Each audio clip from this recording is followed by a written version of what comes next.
Tonight we open the mirror, not to summon demons or chase shadows, but to face the reflection that humanity has feared for millennia, because every act of creation casts something behind it, and that shadow is called black magic. Before darkness had a name, it shimmered, not as evil, but as wonder, a power too beautiful to be feared, too mysterious to be owned. It lived in the hands of those who whispered to the unseen, who believed the universe could still be persuaded by faith, by rhythm, by sound. They did not yet know they were calling something back, something older than gods, something that listens when no one else does. For magic was never light or dark. It was only reflection. And when man looked too deeply into it, he saw himself staring back, and mistook that reflection for a god. It began as prayer, became command, and finally became possession. The same words that once healed could now destroy. The same fire that guided could now consume. And from that confusion, black magic was born, not as rebellion, but as revelation. Because power never changes colour, only intention does.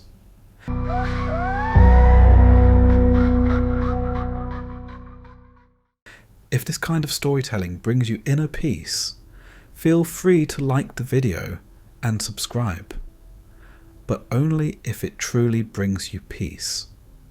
And let me know in the comments where in the world are you listening from, and what time it is for you right now. It's always strangely comforting to know who else is out there closing their eyes to the same lullaby.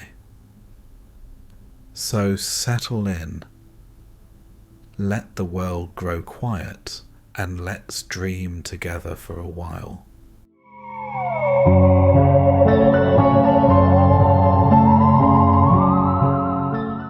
Before men learned to write, they learned to fear.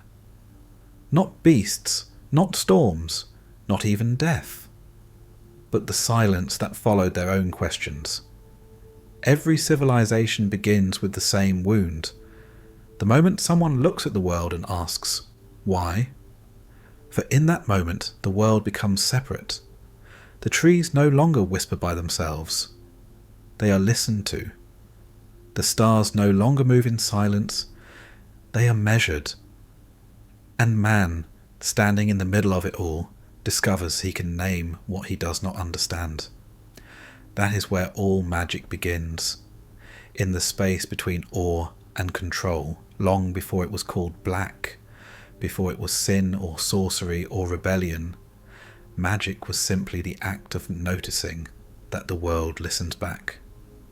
The first fire lit in a cave was not just warmth, it was a message, a bright defiance against the night, a sign to the darkness that something conscious had arrived. We call it survival. But to them, it was ritual. A language made of flame and breath, a conversation with forces they could not see, but deeply felt. Every spark was prayer, every shadow an answer. And from that first exchange, humanity would never be silent again. We learned to draw circles, not to trap spirits, but to give shape to fear. We learned to chant, not because the sound mattered, but because rhythm gave the illusion of control. And control, even imaginary, is the most powerful charm of all. But somewhere between the cave and the temple, between the whisper and the word, the world began to divide itself. There were now things you could ask and things you must not. Power became permission, and knowledge became guilt. The story of black magic begins there, not with darkness, but with a door that was meant to remain closed, and a mind that couldn't help but open it. To question the limits of power is to invite its shadow. To reach for fire is to risk the burn. That was the lesson of every myth we ever told ourselves. Prometheus stealing flame from the gods. Eve reaching for the fruit of knowledge, Lucifer refusing to kneel. They are not separate stories. They are the same moment retold, the same hunger wearing different names. Each punished, each condemned, not for evil, but for curiosity. Because those who rule the light have always feared those who could create their own. And so the word black began its descent, not as colour, but as accusation. It marked the forbidden, the uncontrolled, the unapproved. It turned wonder into heresy. It made seekers into sinners. But black magic is older than sin. It existed before there were gods to forbid it, before good and evil became borders of the mind. It is the shadow that follows every act of creation, the cost of wanting to understand. What makes it black is not what it summons, but what it questions. It is not the devil's whisper, but the mind's rebellion. The refusal to stop asking, even when the answer costs you heaven. Through ages, it wore 1,000 faces. The healer shunned by priests, the scholar burned for looking too closely, the alchemist whose gold was knowledge, the dreamer who mistook a miracle for madness.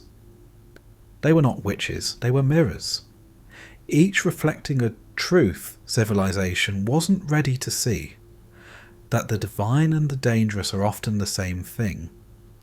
The light that heals is the same fire that destroys, and the one who commands it walks forever on the edge between salvation and ruin.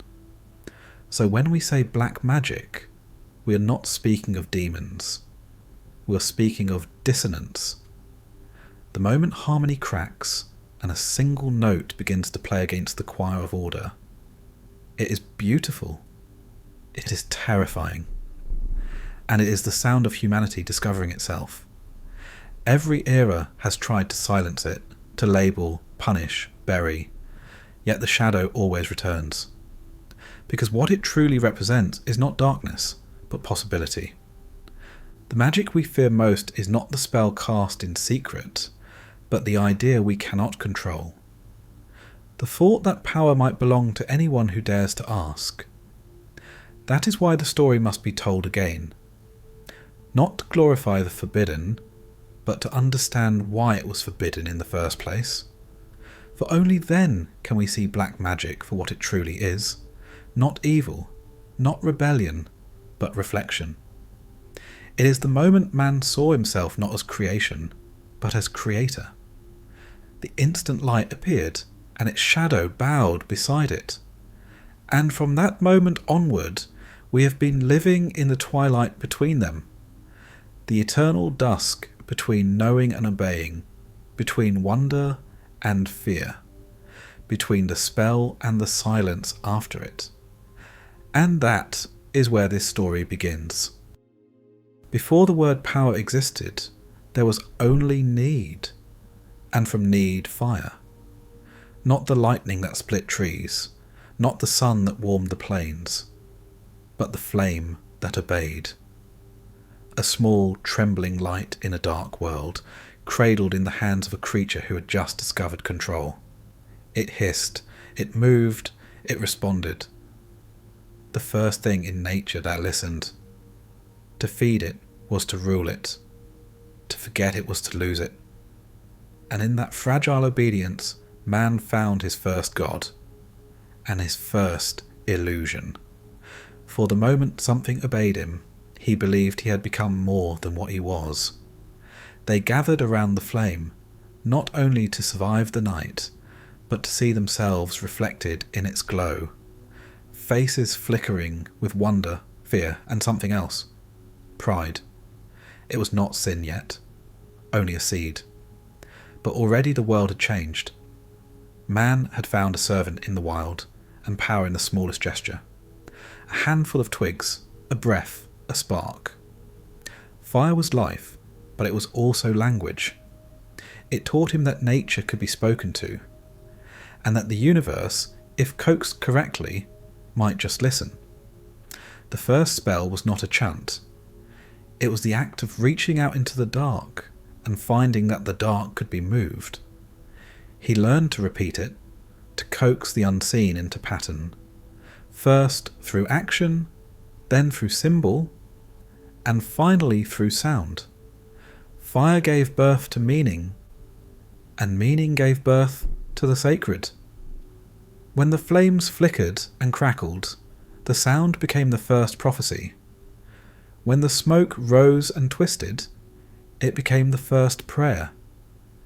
And when the warmth reached his skin, it became the first miracle, the first proof that the world could change by his own will. From then on, everything was alive. The earth had breath, the sky had memory, the stones had whispers, the rivers moods. To live was to negotiate with existence, to barter with the invisible. That was magic. Not a rebellion, not a secret. A relationship. An agreement between man and mystery. He gave it attention, and it gave him patterns. He gave it ritual, and it gave him meaning. For thousands of years, the world was not divided.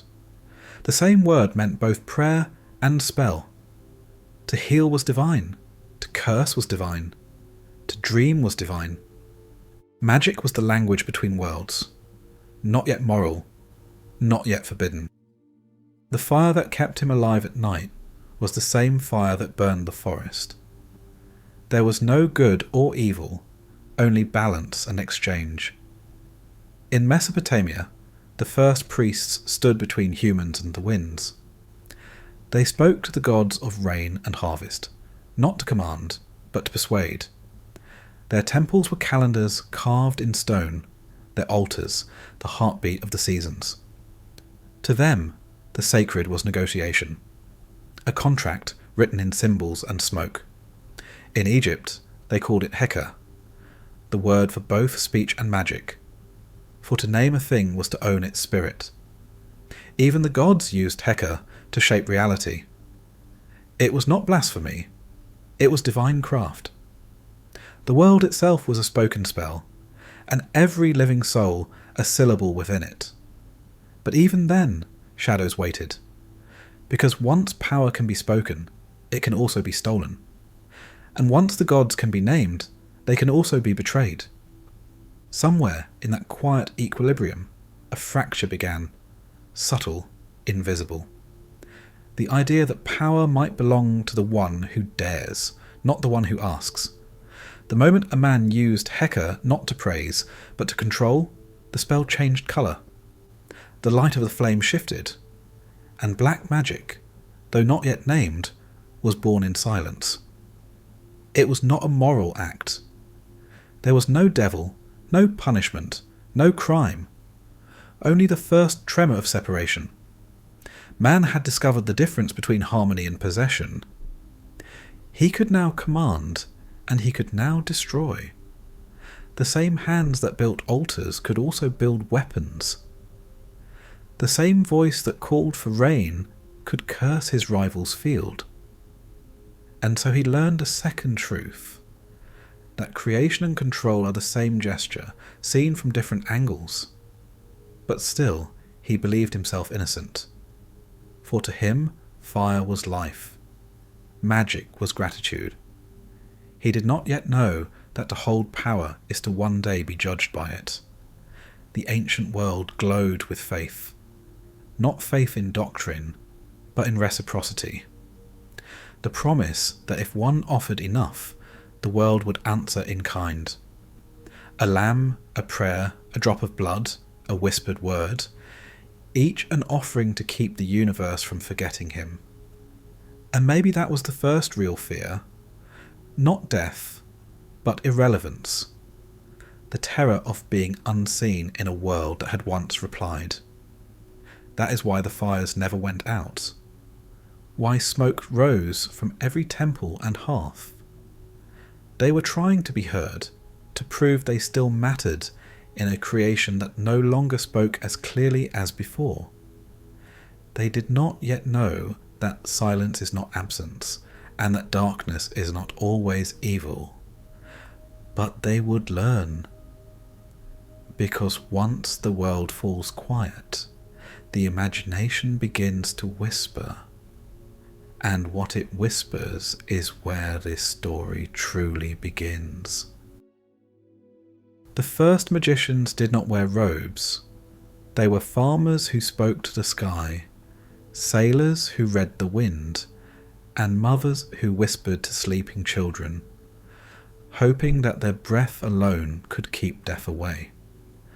In their voices lived a faith older than any scripture, the belief that words could move the world. To name something was not a label. It was an act of creation. In the beginning, language was spellcraft. When man said sun, the sun rose. When he said rain, the clouds answered. And if the world did not obey, he thought his voice too small, not his faith misplaced. Every breath was offering, every echo a reply. It was not yet religion, but a conversation between being and becoming. But words have a secret hunger. Once spoken, they crave order. Grammar becomes law, law becomes hierarchy, and faith becomes institution. So the ones who could speak most beautifully, the storytellers, the poets, the interpreters of signs, became the first priests.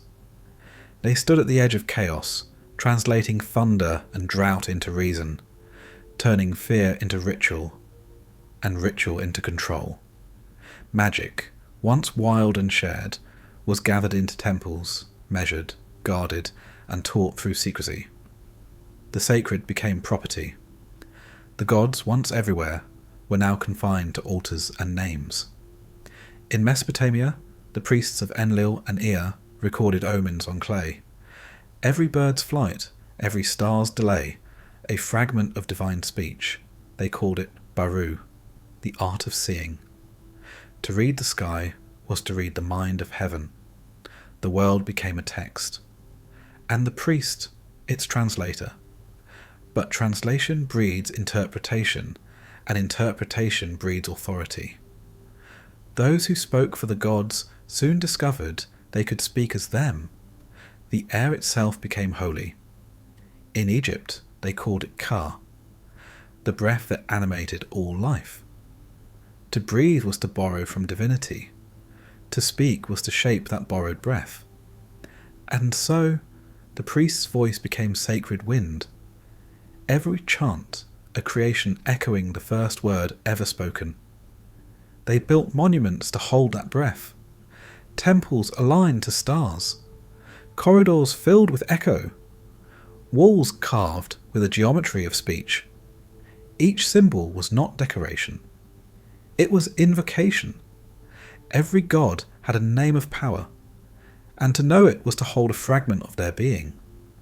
The gods, it was said, breathed life into clay to create man, but man, in turn, breathed words into air to create gods. In that mutual creation, that mirrored act, the divine and the human became entangled. And yet, something quiet began to change. The sacred was no longer shared by all. It was mediated. A bridge had been built, but it was guarded. Only the chosen could cross. Only the initiated could speak. Magic, once the birthright of every soul, became the profession of a few. The temple replaced the horizon. The ritual replaced the wonder. And for the first time, man began to fear his own questions. Because now, to ask without permission was to risk blasphemy. To seek without guidance was to summon the unknown. The same breath that could bless could also curse. And so language, the purest gift, was split in two. White words for prayer, black words for power. But in truth, they were the same wind, just blowing in opposite directions. When the Nile flooded, the priests said it was the gods rejoicing. When it starved, they said it was man's fault.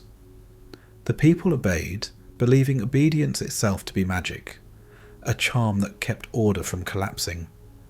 And still the stars turned above, indifferent to the hymns below. For all the rituals, all the offerings, The same truth lingered like dust in temple halls. The gods were silent. And silence, to a species addicted to meaning, is unbearable. So man filled the silence himself. He invented new names, new spells, new reasons. Each civilization adding another layer to the illusion that the universe was listening. But beneath the incense and gold, beneath the chants and hymns, something restless remained. A whisper not written in any scroll, that the divine might not live above, but within. The breath of the gods might have never left man at all. He was only taught to forget it, and those who remembered, those who dared to speak the old language again, became the first heretics. Not because they worshipped evil, but because they claimed they no longer needed permission. It was the beginning of a new kind of magic, one that did not pray upward, but inward. The priest feared it. The kings banned it. But it survived, carried quietly by wanderers, healers, poets, passed from breath to breath, from silence to silence. It had no name yet, but centuries later it would be called many things. Sorcery, alchemy, witchcraft, heresy. For now, it was only a spark. A dangerous memory that man and God might share the same breath. The first divide did not arrive with thunder. It began with silence. A silence so complete that men began to imagine what might be listening inside it. For centuries they had lived in harmony with the unseen, offering prayers, shaping smoke, believing that the world was a mirror that always answered back. But when the rains failed, when the stars drifted from their courses, when sickness fell upon the innocent, the mirror cracked. The question came quietly, like a chill through the temple walls. If the gods are good, why do they punish? And if they are not good, then who are we praying to? That question was the birth of fear.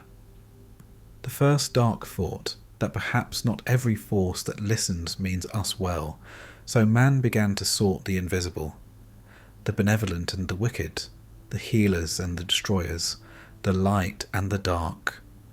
And what had once been a single circle of mystery was split into two halves of the same sky.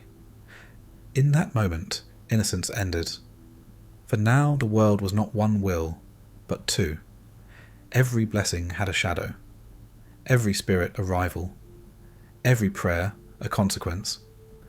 What we call black magic was born not from wickedness, but from doubt, from the fear that some forces answered prayer in disguise, from the suspicion that every gift from heaven might demand a secret price. The old magicians felt it first.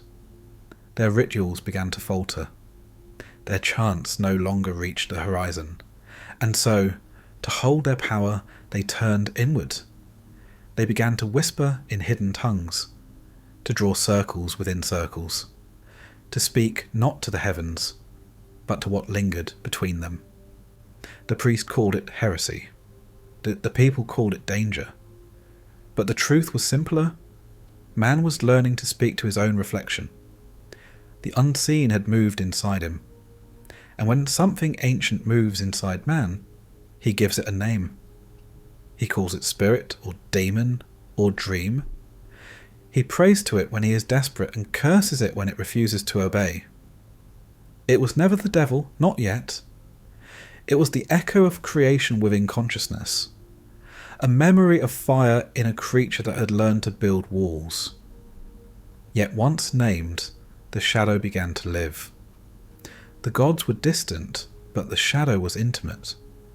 It whispered in the language of hunger and hope, offering power when heaven turned away.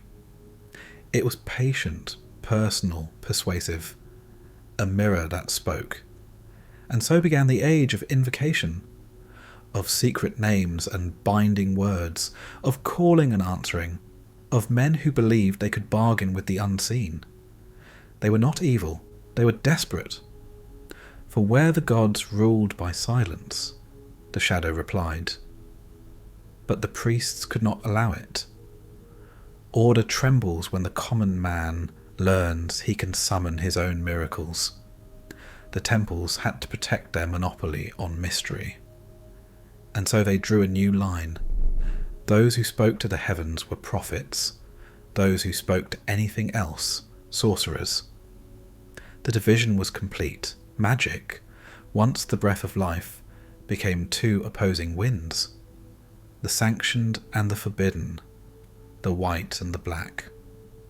It was the birth of morality as weapon. The moment knowledge became permission and power required proof of purity, the world that once saw balance now saw betrayal. The very curiosity that had built temples was declared unholy. The same hands that healed were accused of harming. And so, the first witch was named. No one remembers her face, only the fear she carried for knowing too much. Perhaps she was a midwife, perhaps a dreamer, perhaps just a voice that asked one question too many. But through her, the age of innocence ended. Magic was no longer a dialogue, it was a confession. To practice it was to risk exile. To study it was to invite suspicion. And yet, in secret, it endured, because the need to understand is older than obedience. And though the priests could burn the words, they could not silence the hunger that created them. So the whisper continued, in hidden caves, in forbidden books, in hearts that still believed the universe could be moved by will alone. The fire had dimmed, but it had not died. The first divide was not between light and darkness, but between permission and possibility, between those who waited for answers and those who dared to ask. The world would never be whole again, for in choosing sides, man had divided himself. And from that division, from the crack in the mirror of belief, would emerge everything that followed. The witch, the heretic, the fallen angel, and the long shadow of black magic stretching through every century to come. When man divided the heavens, the gods fell silent, and in that silence he began to hear something else. It was not a voice, not yet, more like the echo of doubt in his own prayer. A soft whisper inside the mind that said, perhaps the darkness listens too. At first it was comfort. If the gods could turn away, then maybe there were other powers willing to answer. And for a time, those powers had no names. They were simply the others.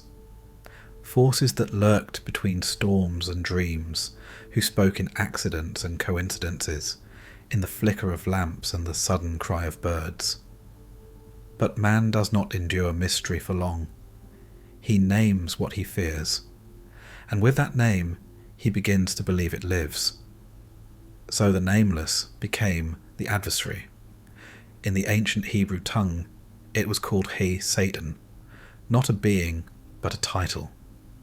The accuser, the opposer, a voice of challenge within the divine court, testing, questioning, doubting. In the oldest stories, the adversary served God. He was not rebellion, but balance, the necessary skeptic of creation. When man claimed devotion, the adversary asked, "Is it true?" When God saw purity, he whispered, "Prove it." He was not evil. He was evidence, the cosmic cross-examiner, a shadow necessary to define light. But in the human heart, that nuance withered. The world wanted comfort, not complexity. And so, the adversary began to change. The questions he asked became threats. The doubt he offered became defiance. And what was once balance became blasphemy. The dualism of Persia fed the transformation. Zarathustra had spoken of two eternal principles, Ahura Mazda, the spirit of light, and Angra Mainyu, the spirit of deceit. They were not metaphors but forces, locked forever in combat across creation. When this idea crossed deserts into Judea, a seed took root. Perhaps even heaven had an enemy, and in that seed fear found its theology. For if evil had a source, then it could be hunted, named, punished. The chaos of suffering became organised into a hierarchy of guilt. Floods, plagues and nightmares, all could now be blamed on an intelligent, an unseen mind working against the divine order. The devil had not yet been born, but his shadow had entered history. As kingdoms rose and empires burned, the adversary grew with them. He became the ghost in every failure, the whisper behind every forbidden act. He explained what man could not bear to see in himself. And so began the long exorcism of the human soul. Every impulse, every hunger, every thought that did not fit within the temple walls was cast outward. The forbidden became the possessed. The questioner became the damned. When the prophets spoke of rebellion, it was not only angels they feared, it was mankind's reflection in the glass of heaven. For if the adversary once stood beside God, what prevented man from standing there too? That was the true heresy. The idea that divinity could fracture, that order required opposition, and that perhaps the universe itself was not ruled by obedience, but by tension. And yet, beneath all the fear, the old relationship remained. Because even as man condemned the adversary, he could not stop listening to him.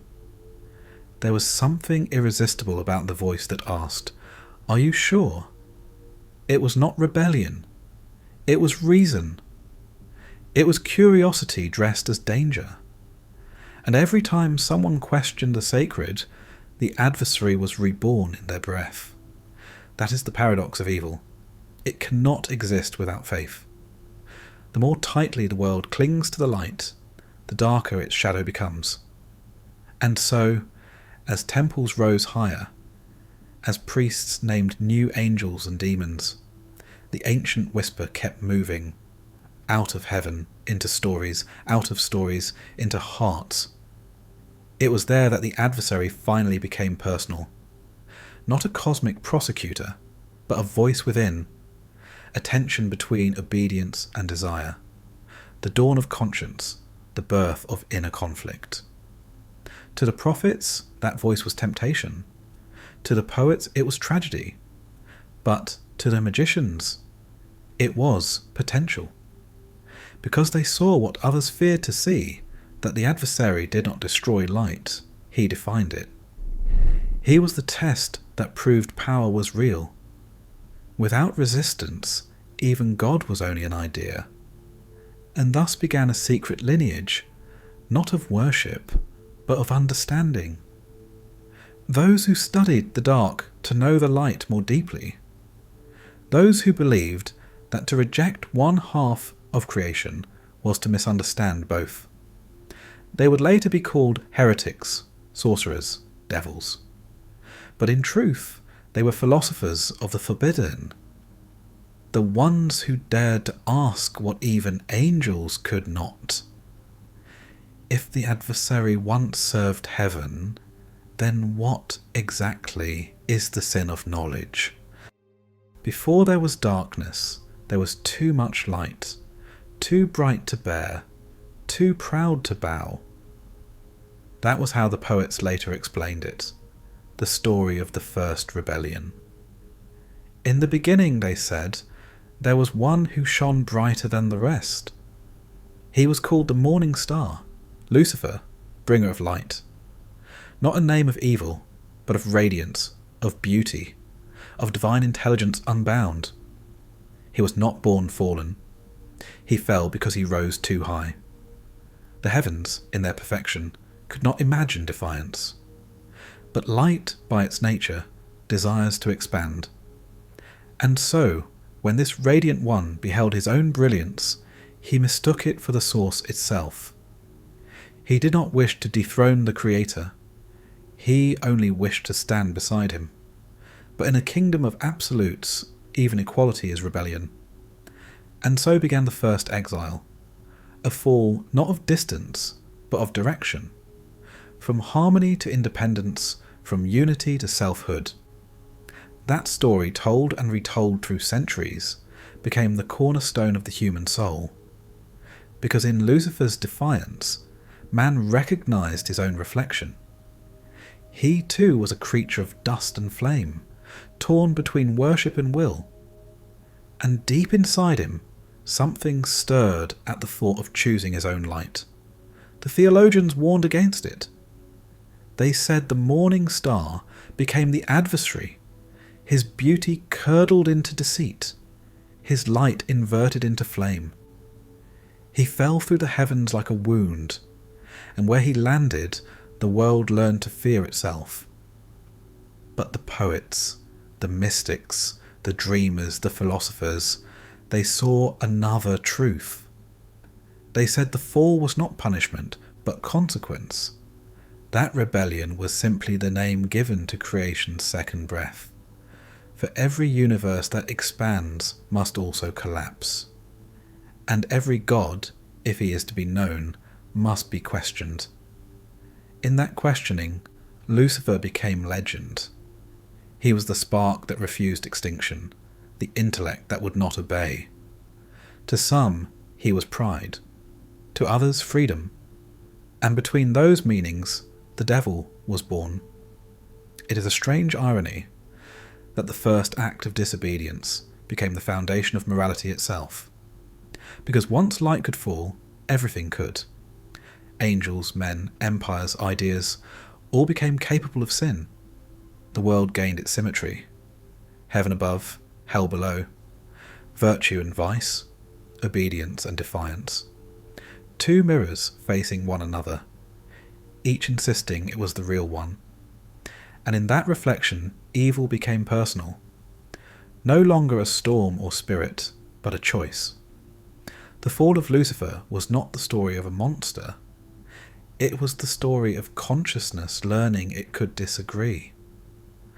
For millennia, theologians would debate whether the rebellion was pride or purpose, whether the fallen angel was beyond redemption, or whether his sin was simply loving himself too much. But the deeper truth is quieter. The light that fell never stopped shining. It only changed its angle. For what is rebellion but creation through refusal? Every discovery, every revolution, every idea is born from something that would not obey. And so, even as religion cast him into the pit, philosophy began to lift him back up. Milton made him tragic, a voice of grandeur in despair. Better to reign in hell than serve in heaven, he said, and humanity understood him. Blake called him misunderstood, the embodiment of energy, not evil. Shelley called him hero, the mind that challenges tyranny. They were not praising the devil, they were recognizing the courage to question. In every age the myth was rewritten, but its meaning remained. Light cannot know itself without shadow. Lucifer's fire became a symbol, the eternal reminder that illumination and arrogance share the same spark. Perhaps that is why his name endures, long after his wings turn to ash. He is not a god to worship, but a mirror to fear, a warning that even divinity can desire too much truth. For what burns in him burns in us, the same hunger to create, to define, to stand alone against the infinite, and to bear the cost of doing so. When man imagines the devil, he imagines his own ambition cast out of heaven, wandering forever in search of meaning. And maybe that is why the story never dies, because somewhere deep within, we all understand it. We too have looked upon our light and thought, perhaps this could be mine. That thought is where faith ends and freedom begins. It is where angels fall and men rise, and it is where black magic, still unnamed but inevitable, finds its first worshipper. The soul who believes that to seek light, even against heaven, is worth the fall. When stories harden into lore, myths lose their grace. What began as metaphor, a tale of pride and separation, slowly became geography. A pit below, a kingdom of torment, a map of moral failure. Lucifer's fall, once a parable of light, became a structure of punishment. Hell gained gates and judges. Evil acquired a hierarchy. It was a long alchemy, the transformation of imagination into institution. Preachers turned poetry into law. Artists gave the abyss a face, horns, flame and agony, a grotesque reflection of heaven's order. Its purpose was not to describe evil, but to direct obedience. Show a child the shape of damnation, and he will learn fear before he learns doubt. The medieval mind loved order. It arranged angels into choirs, demons into armies, sins into lists. Every temptation was named, every punishment weighed. The universe appeared mechanical, a moral clock wound by guilt. But precision serves power. Kings and bishops learned that where belief in hell was strong, rebellion was weak. To accuse a rival of serving the devil was to destroy him without blood. The heretic was no longer mistaken. He was infected. Evil became contagion, purity a weapon. The stake, the exile, the silence, all became tools of control, sanctified by fear. And so the devil multiplied. He whispered in battlefields, crouched behind thrones, lingered in the corners of prayer books. He appeared wherever reason faltered, the explanation for chaos, the excuse for cruelty. Art made him eternal. Dante froze him in black ice, vast and mournful, trapped by his own pride. Painters turned him to flame, twisting, red and theatrical. The old gods of forests and rivers were recast as his servants. Nature, once divine, became suspect. From that soil, the witch hunts grew. When the devil became an enemy of record, accusation became efficient. A failed harvest, a sick child, a sudden storm, all demanded a culprit. And when no cause could be found, fear supplied one. Midwives, healers, and solitary women became the chosen victims. Their herbs were spells, their cures conspiracies. If the devil had a court, they were its emissaries.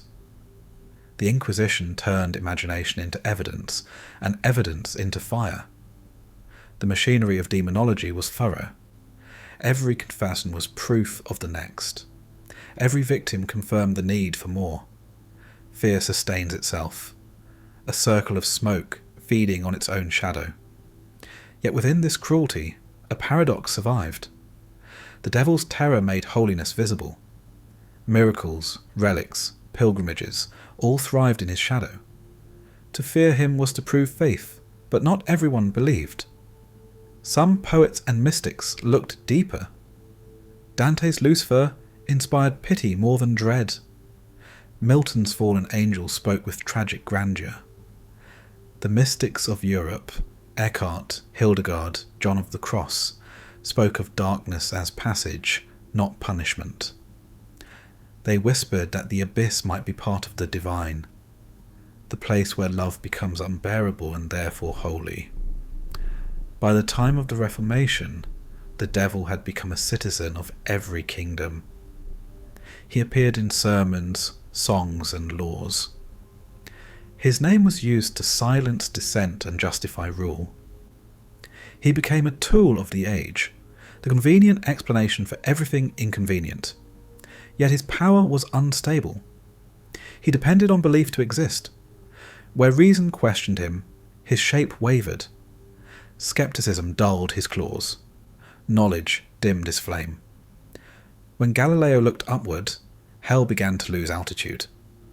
When philosophy turned inward, The abyss followed it. Still, his shadow lingered. The hell men imagined had already shaped their world. It had built their laws, carved their morals, and marked the borders between purity and danger. Hell was no longer beneath, it was within. It lived in guilt, in conscience, in the quiet fear of being wrong. The devil gave the faithful what heaven could not, a reason to behave. He made morality visible. He gave disobedience a name. He turned chaos into order, and order into fear. But the more tightly a culture defines evil, the more easily it becomes cruel. The fires that burned witches also lit the cathedrals. The screams that rose from the pyres became hymns of purity sung by trembling hands. And even now, that smoke drifts through history, changing shape but never disappearing. For when the last sermon ends, when frescoes fade and statues crumble, one question still glows beneath the ash. Did the devil fall because he desired too much light? Or did we cast him down to keep our own shadows hidden? Perhaps both. And perhaps that is why he endures, not in fire, but in thought. Not in the pit below, but in every soul that fears its own brilliance. The fall below was never about him. It was always about us, about what we choose to call forbidden, and how far we'll go to prove we were right. When the age of angels and demons began to fade, the cross rose to take its place. The world, weary of many gods, gathered its fears beneath a single symbol, a promise of light, a structure for salvation. The church became the new horizon of the soul, its walls both sanctuary and boundary. But every light casts a shadow, and in that shadow the devil waited, no longer mythic or tragic, but personal. He was now the enemy of every home, the whisper behind every doubt. Faith and fear became twins, kneeling side by side. The early church did not seek to rule through terror. Its first saints preached compassion. Its martyrs died without hatred. But time and power alter even purity. When Rome fell, chaos flooded in, famine, plague, heresy, unrest. And in that storm, fear found its crown. The church learned what every empire must. To preserve unity, one must define the enemy. At first, that enemy was simply difference. Pagan traditions, old songs, the worship of rivers and stones, all became suspicious. What could not be baptized was to be buried. And so, across Europe, the remnants of older faiths vanished. Their altars were broken, their gods renamed, their festivals absorbed into the calendar of saints. But the people did not forget. In whispers, they still lit fires for the moon, still left milk for the spirits of the field, still believed the world was full of listening. The church could not burn the wind, so it gave the wind a face, the devil's. By the 11th century, a new theology was taking root, a belief that evil did not simply tempt mankind, but lived among them, moving through human hands. It was a subtle shift, yet devastating. For if sin had servants, then anyone could be one of them. The sermons of the age began to tremble with warning. Priests spoke not only of heaven and hell, but of unseen armies waging war for every soul. The devil had generals, spies, and contracts. His agents were said to gather at night in ruined places, to dance by firelight, to whisper oaths and kiss shadows. And soon, the figure of the witch emerged, not the crone of fairy tales, but a blasphemer with a body, a neighbour with a secret. At first, these were only stories, moral plays for frightened congregations. But fear has a gift for organisation. Confession manuals appeared, listing signs of heresy and possession. A woman who healed without prayer. A man who studied stars without permission. A child who spoke too wisely. All could be accused. The invisible became procedural, faith became forensic, and thus began the slow bureaucratization of fear. The church did not see itself as cruel. It saw itself as a physician treating infection. Each soul burned was a soul purified. Each death, a victory against the unseen. The cross was no longer a bridge to heaven. It was a sword, dividing believer from suspect. Kings and clergy found unity in the hunt. For when people fear the same enemy, they obey the same power. The Inquisition, born first to root out heresy, expanded its gaze until it covered every corner of life. No thought, no doubt, no whisper was beyond its hearing. Faith became confession, and confession became survival. Those who suffered most were rarely the wicked. They were the midwives, the healers, the lonely and the poor, those who carried remnants of the old knowledge. To heal without scripture, to speak with the natural world, to know too much. These were all forms of treason. The fires that once warmed the village now burned its own. Each flame was a sermon, each cry an argument for purity, and in the rising smoke the old gods, and perhaps even God himself, seemed to look away. But beneath the fear, something survived, the memory of the world before division, when spirit and nature spoke the same language. It flickered like a candle behind the curtain of terror. Some still felt it in the forest's breath, in the rhythm of seasons, in dreams they dared not speak aloud. For all its cruelty, the age of persecution could not silence wonder. Wonder is older than doctrine. It hides where words cannot reach, in the sound of rain, in the mystery of fire, in the quiet knowledge that the sacred is never truly confined. And so, even as the church tightened its hold, the soul remained restless. Men obeyed, but they also remembered. They prayed in Latin, but they still listened to the wind. The shadow of the cross stretched across centuries, a light both holy and haunted. Its towers promised heaven, but its foundations trembled with guilt. For beneath every cathedral lies the same truth, that faith, born to free the spirit, can also chain it. And that the greater the light, the deeper the darkness it must cast. Fire is the oldest language of purification. Long before the cross, it marked the line between sacred and profane, the hearth that gave life and the flame that erased it. But in the age of fear, fire learned a new vocabulary. It no longer spoke of warmth or rebirth, but of confession, obedience and spectacle. By the late Middle Ages, the witch hunts had become theatre. The church called them auto da fe, acts of faith. Public sermons in flame. Crowds gathered as if for a holy festival. Children were lifted onto shoulders. Vendors sold bread, and beneath a crucifix of smoke, a life was erased. It was not cruelty for cruelty's sake. It was ritual. The act of burning was believed to cleanse both the victim and the village.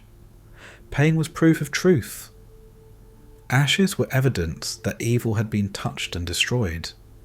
Priests recorded each confession as scripture. Judges dictated the rhythm of repentance. The accused, exhausted and broken, repeated whatever the inquisitors desired, their words feeding the next trial, their stories shaping the next sermon. Fear became self-sustaining, each fire kindling the next. And the people watched, some with horror, most with relief, because in watching another burn, they felt themselves spared. It was a terrible form of communion, to consume innocence as assurance of one's own grace. This was the language of fire, belief spoken through destruction. It did not whisper, it roared. Those who carried out the burnings believed they were defending heaven. They prayed as they lit the pyres. They wept as they condemned, certain that pain was purification, and that the devil screamed through every human voice that begged for mercy. The psychology of the witch hunts was not madness, it was order. An order so rigid it mistook cruelty for duty. In every town, fear was organised, recorded, and sanctified. The Inquisitor's handbook, Malleus Maleficarum, became a bestseller of the soul. Its pages dripped with theology and paranoia, teaching how to question, how to test, how to burn. It taught that women were weaker in faith and thus easier prey for demons, that childbirth, healing, and desire were all potential covenants with the abyss. And so the midwife became the enemy, the herbalist became the heretic, and wisdom itself, particularly women's wisdom, became a mark of suspicion. But even among the flames, contradiction endured. The same church that burned witches also built cathedrals of impossible beauty. In one square, a woman was condemned for her herbs. In the next, monks painted flowers across sacred walls. Faith, in that age, was both poetry and persecution. There was sincerity in the cruelty, and that is what makes it haunting. They believed they were protecting the world from corruption. The devil was not metaphor to them. He was proximity, the unseen breath in the room, the trembling behind every misfortune. And belief, once weaponized, asks no forgiveness. But fire, like all language, has limits. It purifies only until it destroys its speaker. As the centuries turned, Europe began to tire of its own heat. The plagues lessened, literacy spread, and skepticism grew quietly in those who still watched the smoke. Some saw the irony too clearly to ignore. If the Church claimed dominion over evil, why did evil always seem to multiply under its watch? If burning witches brought purity, why did purity always demand more fire? The philosophers began to whisper new heresies, that perhaps evil was not an outside infection, but an inner blindness. That hell was not beneath the earth, but behind the eyes. And with that whisper, the flames began to falter. By the dawn of the Enlightenment, the witch hunts were fading. The last embers burned quietly, consuming the remnants of an age that had mistaken fear for faith. But the scars remained, on skin, on memory, on language itself. The word witch would never again mean wisdom. It would mean warning. And yet, as always, the very force that sought to destroy mystery ensured its survival. The witch, once a scapegoat, became a symbol of resistance. The healer's herbs grew again. The forbidden knowledge passed through silence, waiting for a future brave enough to listen. Fire had tried to erase it, but all fire truly does is transform. In the end, the language of fire failed to silence what it feared most, the imagination. Because imagination, like spirit, cannot be burned. It changes form, hides in stories, and returns whenever power mistakes itself for truth. And so, when the last pyre turned to ash, the world did not become safer, only quieter. The smoke that had once carried screams now carried memory, and beneath that silence, something ancient began to stir again. An older voice, buried under centuries of doctrine, whispering not of sin or purity, but of balance. For the fire had spoken long enough. Now it was time to listen. When the last fire faded, Europe was left in silence. The air still carried the scent of ash, not of victory, but of exhaustion. An age that had spent centuries hunting shadows suddenly found itself afraid of the light. The witch trials had ended, but their echo lingered in the soul. The same fear that once filled cathedrals now moved inward, turning faith into guilt and obedience into habit. But beneath that quiet, something ancient began to stir. A memory older than religion. A whisper older than law. It began with questions. Simple ones at first. If the church spoke for God, why did its fires silence those who healed, not those who harmed? If sin was born of knowledge, why had God given man a mind at all? The world at once trembled before sermons began to listen to itself again. The whispers came not from devils, but from thinkers, from scholars, wanderers, artists. They did not carry torches, they carried ink. They spoke not of exorcism, but of understanding. The quiet rebellion did not begin with revolution. It began with curiosity. In the candlelit rooms of monasteries, monks secretly copied banned texts, Plato, Aristotle, fragments of forgotten worlds. Alchemy, once condemned as sorcery, became the language of early science. The astrologer's stars became the astronomer's sky. What had been heresy became hypothesis. But every step toward reason was also a step away from comfort. For the first time, man stood truly alone. He looked at the heavens and saw not angels, but infinity. And in that vast silence, he began to hear his own voice again. Printing presses spread that voice like wildfire. Books once chained in libraries escaped into streets and homes. The word of God was now read in 1,000 accents. And with each new reader came a new question. The Reformation tore through Europe, splitting the church not out of hatred, but hunger. A hunger to understand the divine without permission. But the church, though wounded, endured. For even rebellion cannot exist without the thing it resists. Faith did not vanish. It changed its face. God, once painted on ceilings, moved into conscience, a whisper of morality that no priest could mediate. And still the old magic survived, moving quietly beneath the surface of reason. It hid in folklore, in songs, in the rituals of peasants. The festivals once condemned as pagan became cultural memory. A charm at the door, a blessing of herbs, a prayer to the stars. Tiny rebellions that kept the sacred alive in forms no law could extinguish. The quiet rebellion was not a war. It was a remembering. A slow rediscovery of the truth that mystery is not the enemy of faith, but its beginning.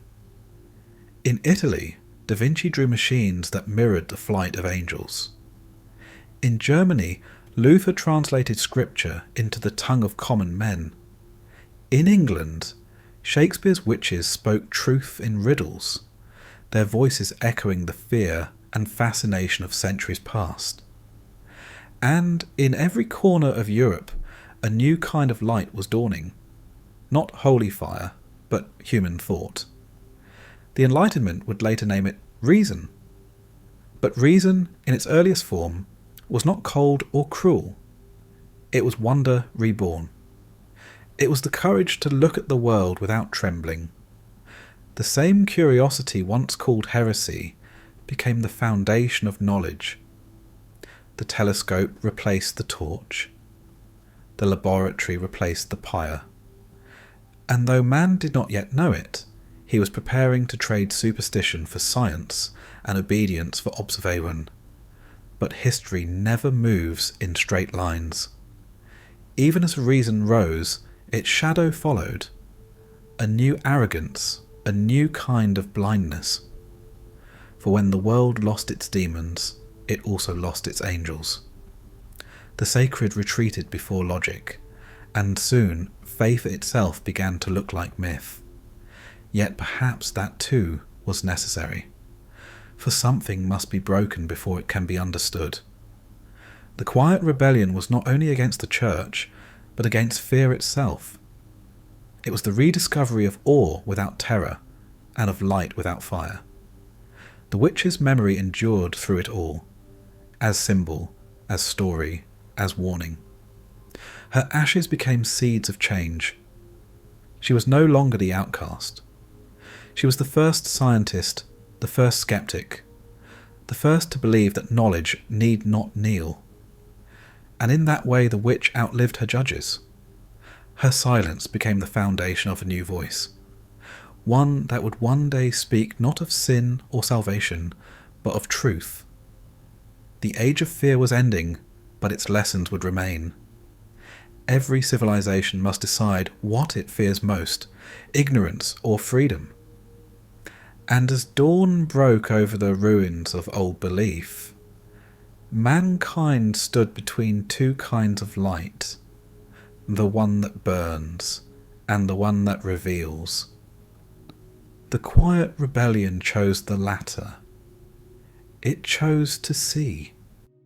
The Middle Ages ended not with a bang, but with a sigh, a long exhale after centuries of prayer, fear, and flame. Europe was tired of trembling before its own beliefs. The pyres had cooled, the plague had passed. And through the smoke of its own repentance, humanity began to see itself again. It was called Renaissance, rebirth. But what returned was not innocence. It was curiosity. The forbidden mind had begun to awaken. For hundreds of years, the church had told man what to think. Now, man began to wonder what he could see. Artists, philosophers, and wanderers turned from heaven to earth, from scripture to skin, from salvation to sight. The divine was no longer confined to altars. It lived in the body, in geometry, in the trembling line of a human hand. Florence, Venice, Rome, the air itself seemed to shimmer with discovery. Painters built cathedrals of colour. Sculptors carved divinity into flesh. And behind every brushstroke, every marble form, was the same quiet rebellion. That beauty itself could be sacred. Leonardo da Vinci studied the flight of birds, the pulse of blood, the curve of bone and branch. To him, creation was not blasphemy. It was collaboration. In every muscle, he saw mathematics, in every shadow, the mind of God. His notebooks were scripture written in code, filled not with commandments, but questions. Michelangelo carved the divine in marble, the body no longer shamed, but glorified. The human form, once condemned as corrupt, became proof of the Creator's genius. In his hands, Adam was not dust, but potential. This was not faith lost, it was faith transformed. Where the church had sought obedience, the Renaissance sought understanding. Where dogma demanded silence, art demanded expression. And so, for the first time in centuries, man began to speak again in his own image. But to rediscover light, one must pass through shadow. The Renaissance was not peace, it was tension, between spirit and science, between faith and freedom. The same church that funded the painters feared the thinkers. It could not ignore their brilliance, but it could not forgive their independence. In 1600, a philosopher named Giordano Bruno stood in a Roman square and refused to kneel. He had spoken of infinite worlds, of stars as suns, of God not as ruler, but as endless being. For that they burned him, not as heretic, but as warning. His ashes scattered over cobblestones that would one day bear Galileo's footprints. Even the astronomer who saw the heavens in motion was forced to whisper that they stood still. He recanted, but his telescope did not. It kept watching, and the stars kept moving. The Renaissance revealed a paradox that has never left us, that truth and heresy are often born together. Every discovery threatens an older certainty. Every act of seeing demands the courage to be wrong. And yet, the age did not abandon faith. It expanded it. To know the universe became a form of worship. To study the body was to honour its maker. The soul was no longer a mystery hidden in sanctuaries. It was written into the veins of living things. In this strange fusion of devotion and defiance, humanity rediscovered itself as divine reflection. Art became theology by other means. Perspective became prayer. The line between sacred and human blurred until the two became one gesture of creation. But in that unity, a quiet danger was born. The same one that had once fallen from heaven.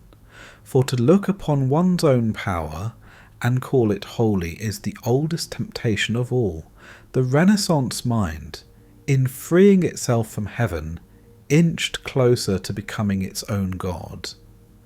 The cathedral of stone was replaced by the cathedral of the self. The artist stood where the priest once did, between matter and meaning, deciding what deserved light. And so, as man painted himself larger, the divine grew quieter. The sacred did not vanish. It was absorbed. God became geometry, and geometry became law. The artist became priest. The scientist became prophet. And truth, for the first time, belonged not to the church, but to the individual mind. That was the forbidden miracle, the realization that knowledge could exist without permission. It was liberation, yes, but also the beginning of loneliness. For when man no longer needed to be saved, he also no longer knew from what. The Renaissance ended as it began, not with triumph, but with transformation. The world, once made of heaven and earth, became a world made of men.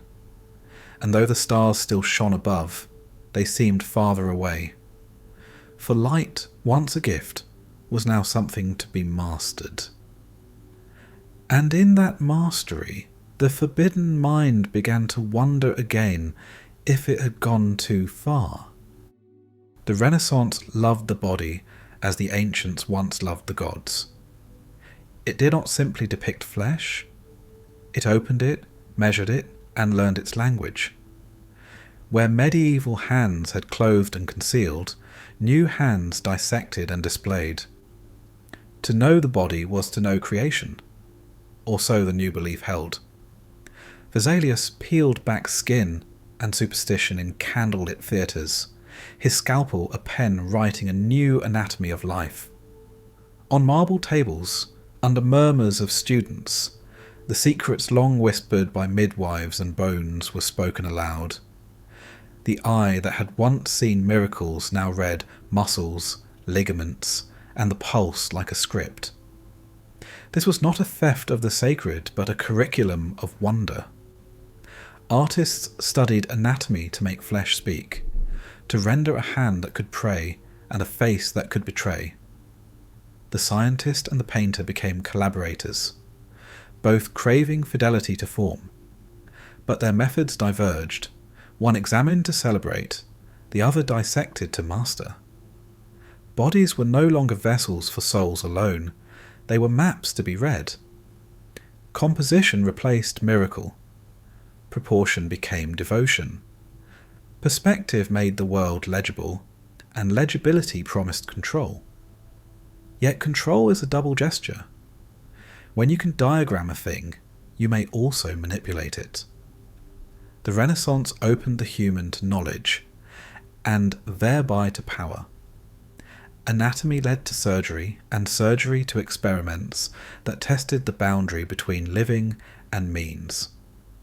At the same time, the heavens were being reread. Copernicus rearranged the map of the cosmos, and planets lost their throne. The universe no longer bent its will toward man, it obeyed law. The sublime became systematic. Stars, once oracles, became inputs for calculation. The marriage of art and anatomy, of observation and experiment, produced both miracles and anxieties. Medicine extended life, repaired limbs, eased pain, but it also offered temptation to rework nature, to commodify healing, to define normalcy by measurement. Where once midwives held authority by intuition, guilds and scholars now wrote the rules. Knowledge professionalized, access narrowed. Every expansion of understanding creates new borders. Those who translate mystery into method often become gatekeepers. The Renaissance, which liberated inquiry, also began the slow work of institutionalizing it. Universities rose as cathedrals of the mind. Credentials became the new sacraments. Authority shifted from miracle to mastery. There is a human cost to that shift. The craftspeople who once tended births or read herbs by experience found their knowledge dismissed unless confirmed by men in robes and scrolls.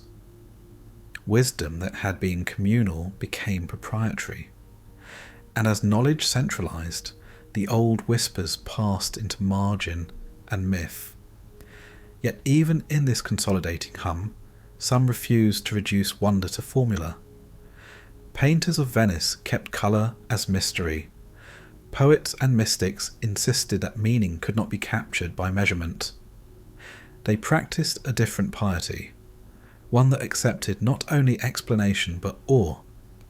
The anatomy of creation thus had two faces, one bright with remedy and revelation, the other shadowed by control and exclusion. Both were born of the same desire, to understand. In workshops and universities, the contours of modernity were drawn. Scalpel and brush drafted the blueprint of a world where the human was legible and accountable. The soul, once woven into nature, became interior, a private theatre of thought. This inwardness, born of dissection and observation, would give rise to modern medicine and modern surveillance alike. The same skill that saved lives would also define normalcy and enforce it. Still, the Renaissance's anatomy humbled pride. By rendering the human in exquisite detail, it refused myth and demanded nuance. A surgeon's hands trembled with the same reverence as a sculptor's. Both acknowledged limits even while pushing them. In that tension between mastery and modesty, something essential remained. The recognition that knowledge is both devotion and power.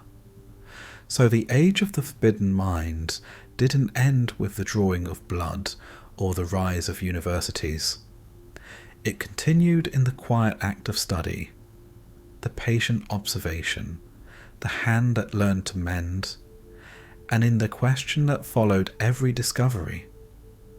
Who benefits from this knowing? That question would haunt the centuries to come. For every instrument that healed, another might harm. Every map of the body carried the blueprint for both medicine and mastery. And so the Renaissance left us its paradox. To unveil creation is to change it. To know is to be responsible for what you discover. The forbidden mind had tasted power, and it would not unlearn the hunger. The Renaissance promised freedom, but every freedom carries its echo, the quiet price that follows achievement like a shadow. For centuries, man had bowed before mystery. Now he stood upright, a creator in his own right. He could chart the stars, sketch the muscles of angels, and draw the face of God without trembling. Yet the higher he climbed toward perfection, the less he remembered why he began the ascent. The forbidden mind had opened every door, and found itself alone inside the house it built. It was a strange solitude, born not of ignorance but of mastery. When man learned to explain the world no longer spoke back. Mountains became measurements, rivers became resources. The divine retreated from the visible, and the visible became a laboratory. The artist, once a priest of beauty, was now an engineer of vision. Perspective obeyed geometry. Colour bowed to chemistry. Art, which had once worshipped the ineffable, was now obsessed with precision.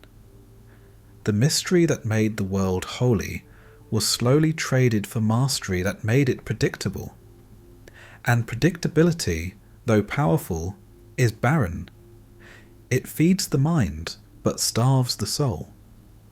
Leonardo, the icon of this new brilliance, died surrounded by sketches of unfinished machines, blueprints for flight, war, anatomy, and dream. He had mapped the body, dissected light, imagined wings before metal could carry them. Yet in his last notes, he wrote not of victory, but of weariness. He had seen too much of the clockwork of creation, and not enough of its heart. The more Europe illuminated, the longer its shadows stretched. Knowledge expanded, but meaning shrank. And where the soul once dwelt, a question began to echo. What is the purpose of perfection? For perfection is a mirror. It reflects, but it does not feel. The Renaissance had remade God in man's image, and man, in turn, began to behave like the gods of myth, creating without measure, reaching without pause. Power had replaced prayer, and though cathedrals still stood, their sanctity had shifted from spirit to spectacle. This was the hidden paradox of the age. In liberating the mind, the heart was quietly exiled. The human had discovered its capacity for greatness, but not yet its capacity for restraint. Science and art, once twin forms of reverence, began to drift apart. One sought truth, the other beauty. Each mistrusted the other's methods, and between them opened a silence. The silence we still inhabit. From that silence, modernity would rise, the city replacing the temple, the academy replacing the monastery, and commerce replacing confession.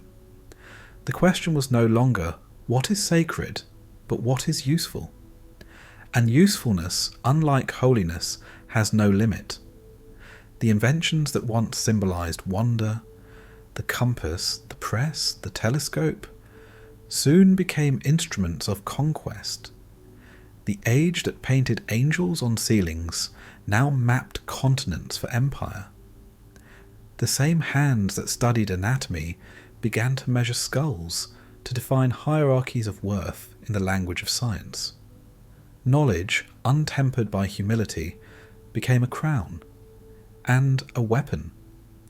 Yet even within this arrogance, something redemptive remained. The very act of questioning, the refusal to accept authority without proof, was itself an echo of the divine curiosity that first shaped man. But every light leaves blindness in its centre. And as the Renaissance faded into the modern age, a strange fatigue settled over the human spirit. The world was explained, but not understood. Everything was mapped, but nothing felt infinite anymore. The soul, now seen as metaphor, retreated into art and poetry, the last refugees of the sacred in an age of measurement. Painters turned to shadow, poets to longing. And in their work, the ache of the forbidden mind was preserved, the longing for mystery after mastery.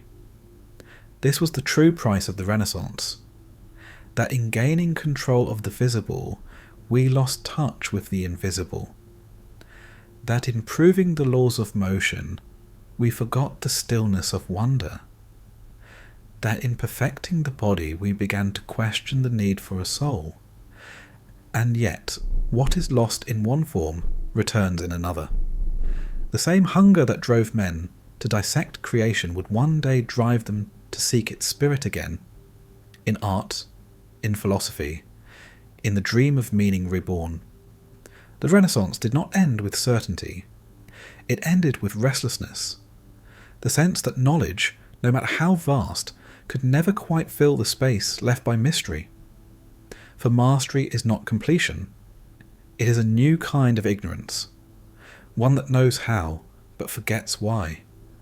And so the forbidden mind, brilliant and burdened, looked once more into the mirror it had built, and saw not God, but itself.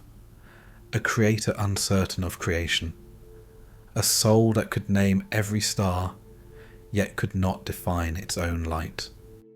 The 18th century awoke as though from a fever. After centuries of prayer, plague and persecution, Europe rose blinking into the clean light of reason. The old gods still lingered in stone and ceremony, but their voices were fading beneath the hum of thought. The world no longer trembled before the invisible, it demanded proof. And in that demand, a new age was born. An age that would trade mystery for measurement and faith for fact. It began quietly in libraries and salons. Men and women gathered not to worship, but to question. They spoke of liberty, of inquiry, of the rights of reason. They sought to understand creation not through revelation, but through observation. The telescope replaced the altar. The microscope replaced the relic. The Enlightenment, a word radiant with promise, yet shadowed by its own arrogance.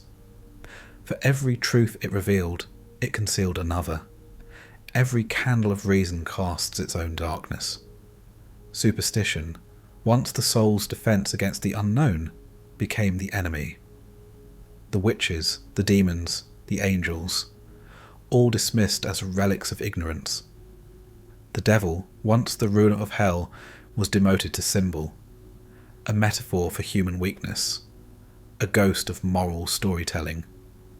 Voltaire mocked the miracles of the Church. Hume doubted the evidence of anything unseen. Kant, with cautious precision, declared that man must think for himself, that immaturity was obedience, and that the only true enlightenment was freedom from fear. It was a brave new clarity, and a dangerous one. For what happens to the human heart when every mystery becomes equation? The philosophers of reason declared war on superstition, but superstition had always been more than belief. It was imagination, the language of the unknown. To banish it entirely was to risk a world too bright to dream in. Still, the momentum of reason was unstoppable. Across Europe, printing presses churned like new apostles. Books spread faster than faith. Ideas leapt borders like sparks, igniting minds that had long lived in shadow. Science became scripture, the experiment, its prayer. Newton's laws turned the cosmos into clockwork. The universe, it seemed, was perfect machinery, every motion predictable, every cause obedient to mathematics. Man, the observer, stood proudly at the centre of comprehension, a god of reason in a world without mystery. But pride is always followed by paradox. The very light that exposed superstition began to expose man himself. For if all things were governed by cause and effect, where was the soul? If thought was motion, what distinguished spirit from spark? The new philosophers offered many answers, but none could quiet the unease. They had killed fear, but not longing. They had slain the devil, but not the darkness that had once given him shape. Reason explained everything, except why we still needed meaning. And yet, to live in that light was intoxicating. Superstition, for all its poetry, had shackled the mind. Now thought was infinite, a telescope aimed at the stars of possibility. It promised progress, and progress became gospel. But progress, like faith, has its zealots. The thinkers of the age built a new kind of temple, not to God, but to the human intellect. They worshipped clarity, law, and logic. They bowed not to mystery, but to the mirror of their own understanding. The devil, dethroned, did not vanish. He adapted. He moved from altar to allegory, from scripture to psyche. He became the whisper of conscience, the metaphor for temptation, the reminder that reason, too, can be corrupted by pride. For every mind that sought truth could also seek power. Every argument for freedom could justify control. And thus, even as superstition died, the old patterns of fear persisted, reborn as ideology, as hierarchy, as the cold certainty of those who believed they had outgrown belief. Still, for a time, the age of reason glittered. Libraries rose where churches once stood. Empires of thought expanded faster than any kingdom of stone. The quill became mightier than the sword, and knowledge, the new sacrament. Humanity had rewritten its covenant with creation. It no longer prayed for revelation, it demanded replication. The laboratory replaced the chapel, the experiment replaced the ritual. Truth was no longer revealed, it was built. And yet, in the quiet corners of this brilliance, the poets still whispered, the mystics still sighed. For they knew what reason could not, that even the brightest light blinds if stared at too long. The Enlightenment had slain the devil, but in doing so, it had forgotten the shadow. And no light, however pure, can exist without one. When faith lost its monsters, it didn't lose its fear. It merely learned a new language for it. The devil, once a creature of horn and fire, slowly withdrew from the edges of imagination and found a quieter refuge within. The Enlightenment had declared him dead. Philosophers mocked his name. Scientists erased his footprints. He was dismissed as an artifact of ignorance, a tale for children and peasants. But myths, unlike men, do not die, they evolve. The devil survived not as being, but as idea. He became the shadow of the rational mind, the echo of temptation in an age that claimed to be cured of it. Where once he haunted the wilderness and the witch, he now lived in doubt, in conscience, in the tremor of the hand that writes a lie while calling it truth. As superstition faded, psychology was born. The war between good and evil retreated from heaven into the chambers of thought. The serpent no longer coiled around trees, it coiled around the psyche. Hell became guilt, sin became desire, misunderstood. The devil became the name for what reason could not fully explain. He reappeared in philosophy disguised as irony, in art as rebellion, in politics as ambition. He was no longer an enemy of God, he was the cost of being human. Voltaire laughed at him, but in the laughter there was unease. If evil was merely error, why did error persist? If man was rational, why did reason fail so easily? The devil had been banished, but his absence was strangely eloquent. He no longer needed to tempt, only to wait. The Enlightenment had made virtue mechanical. It believed morality could be reasoned into existence, that ethics were equations, that truth could be printed, debated and agreed upon.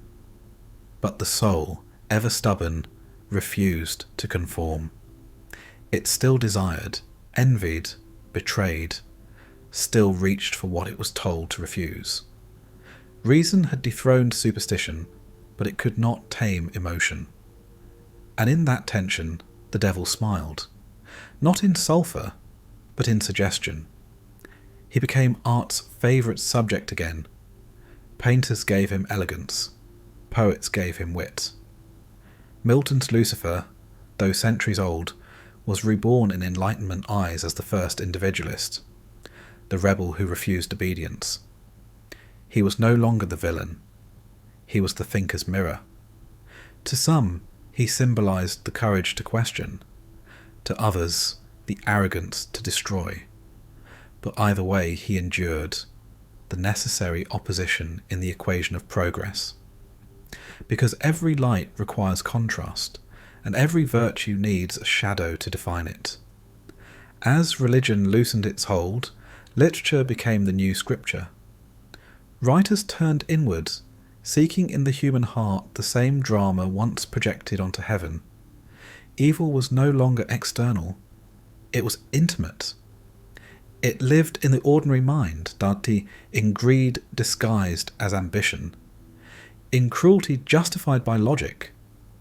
The devil had moved from theology to psychology, from the priest's sermon to the philosopher's dilemma. He was the corruption of good intentions, the flaw in perfect systems. He was the whisper that progress could never silence. By the late 18th century, this transformation was nearly complete. Man no longer feared possession, he feared hypocrisy. He no longer saw devils in the dark, he saw them in mirrors. The philosophers who had killed superstition discovered that knowledge itself could corrupt. For reason, too, could be wielded as weapon.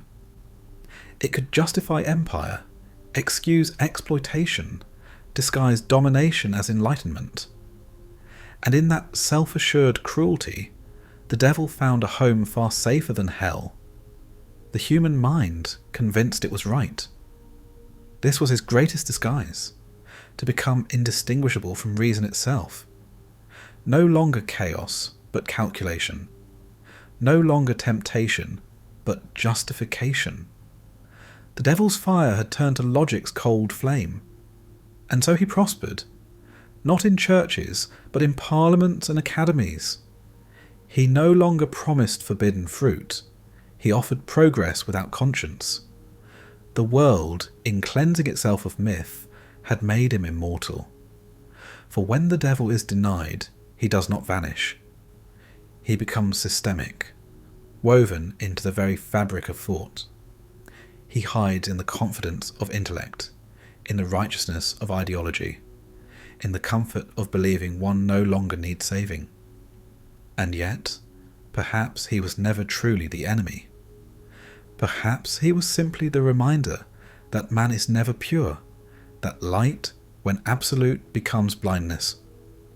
The Enlightenment did not destroy the devil, it domesticated him, it turned him into metaphor, and in doing so, made him more powerful than ever. For a myth confined to belief can be rejected, but a symbol rooted in truth cannot be escaped. He no longer haunts the night. He lives in the mind that believes it has no shadow. The Enlightenment believed that truth, once discovered, would set humanity free. And for a time, it seemed to. Knowledge expanded like a sunrise, its light reaching corners where fear once dwelled. Superstition fell away like old skin. Miracle gave way to mechanism. The world at last appeared knowable. The universe was no longer a mystery of divine intention, but a system of elegant laws. Gravity, motion, electricity. The language of creation was being translated into numbers. To study the cosmos was to read the handwriting of reality itself. And in that script, man saw a reflection of his own order, his own reason. For a moment, it felt as if perfection were within reach. But knowledge, like light, reveals both what is there and what is missing. Science explained the how of things, but not their why. It gave the universe structure, but not purpose. And as mystery receded, so too did meaning. The priests had once promised salvation. The scientists promised progress. But progress, unlike paradise, had no end. It demanded motion without destination, a road that could never arrive. In the laboratories of Europe, men spoke of reason as faith once spoke of grace.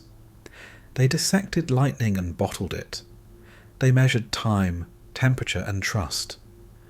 They believed that knowledge would cure evil, that ignorance was the only sin. And yet, beneath their certainty, a quiet anxiety stirred, for every discovery raised new questions faster than it answered the old.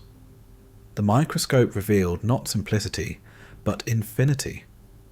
The telescope showed not heaven, but vastness. Each revelation pushed God farther away until he became unnecessary and then perhaps unthinkable. This was not the death of belief. It was its transformation. Faith did not vanish. It changed its object. Where men once believed in God, they now believed in themselves. Humanity became both creator and creation. The mind became altar, the experiment, sacrament. But self-worship, like all worship, has consequences. For to place reason at the centre of the cosmos is to make fallibility divine. And what has fallibility made godlike, if not the oldest temptation reborn? The devil was gone, but his echo lingered, not as horn or flame, but as a pride in the perfection of intellect. The same impulse that once sought heaven now sought mastery of the world. The same fire that forged scripture now smelted steel. Science, for all its wonder, could not answer the ache it uncovered. It mapped the brain, but not thought. It described love, but not why it hurt. It charted the stars, but found no heaven among them. The age that declared itself free of illusion found itself haunted by emptiness. For meaning, when stripped of mystery, becomes measurement, and no equation can explain longing.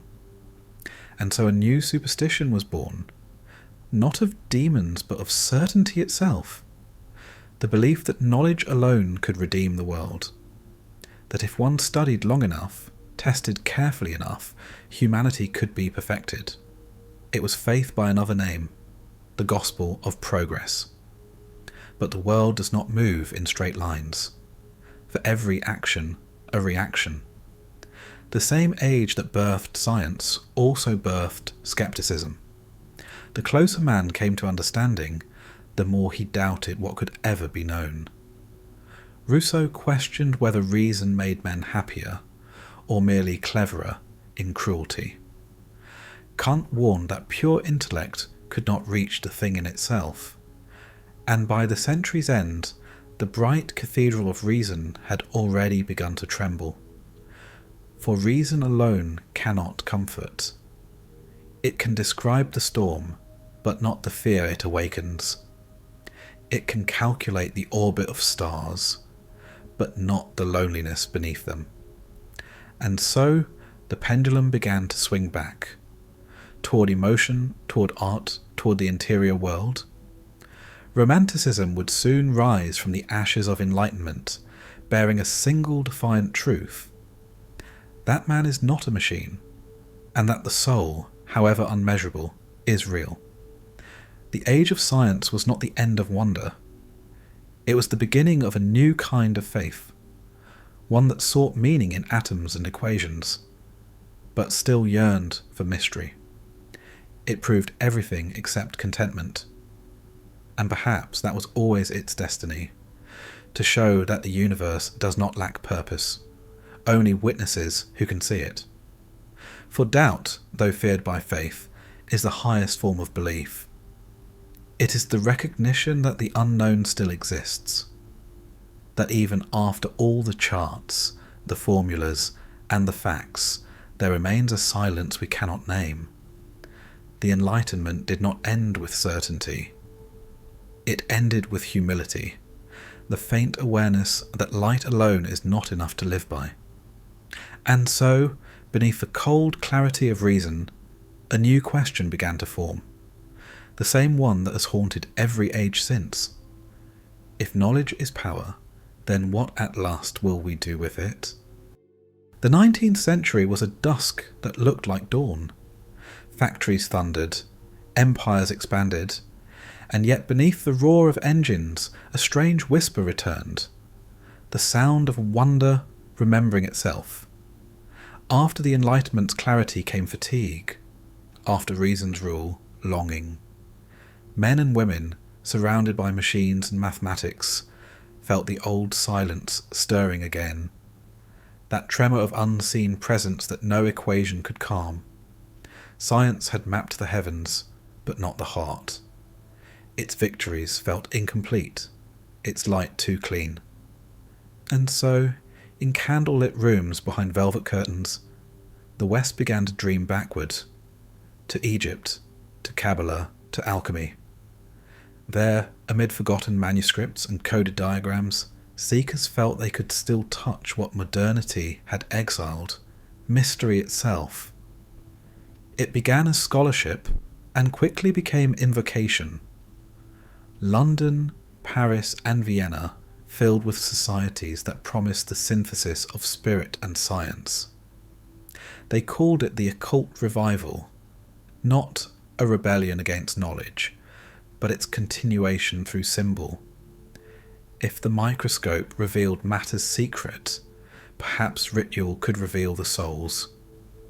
Among these circles, one name gleamed like its own constellation, the Hermetic Order of the Golden Dawn. Founded in 1888 in a grey corner of Victorian London, it united the restless intellect of an age that had explained too much and understood too little. Its founders, Woodman, Westcott, and Mathers, were physicians of the invisible. They built a temple from fragments. Hebrew mysticism, Egyptian myth, Rosicrucian philosophy, and the geometry of light.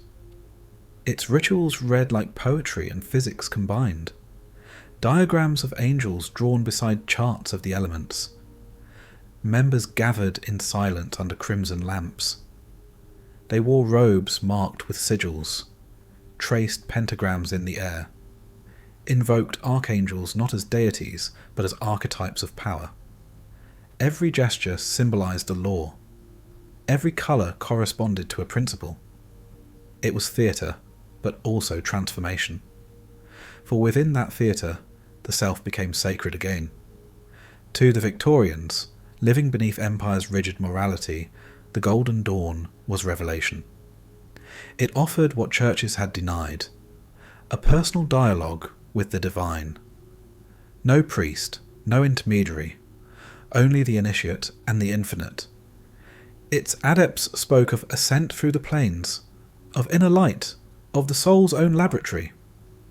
The hierarchy of the order mirrored both heaven and psyche. Neophyte to adept minor, major, exemptus. Degrees not of power, but of perception. Initiation was less a ceremony than a diagnosis of being. One descended inward to rise. Each symbol, wand, cup, sword, pentacle, represented faculties of mind, will, emotion, reason, manifestation. Women entered as equals, a radical gesture for its time.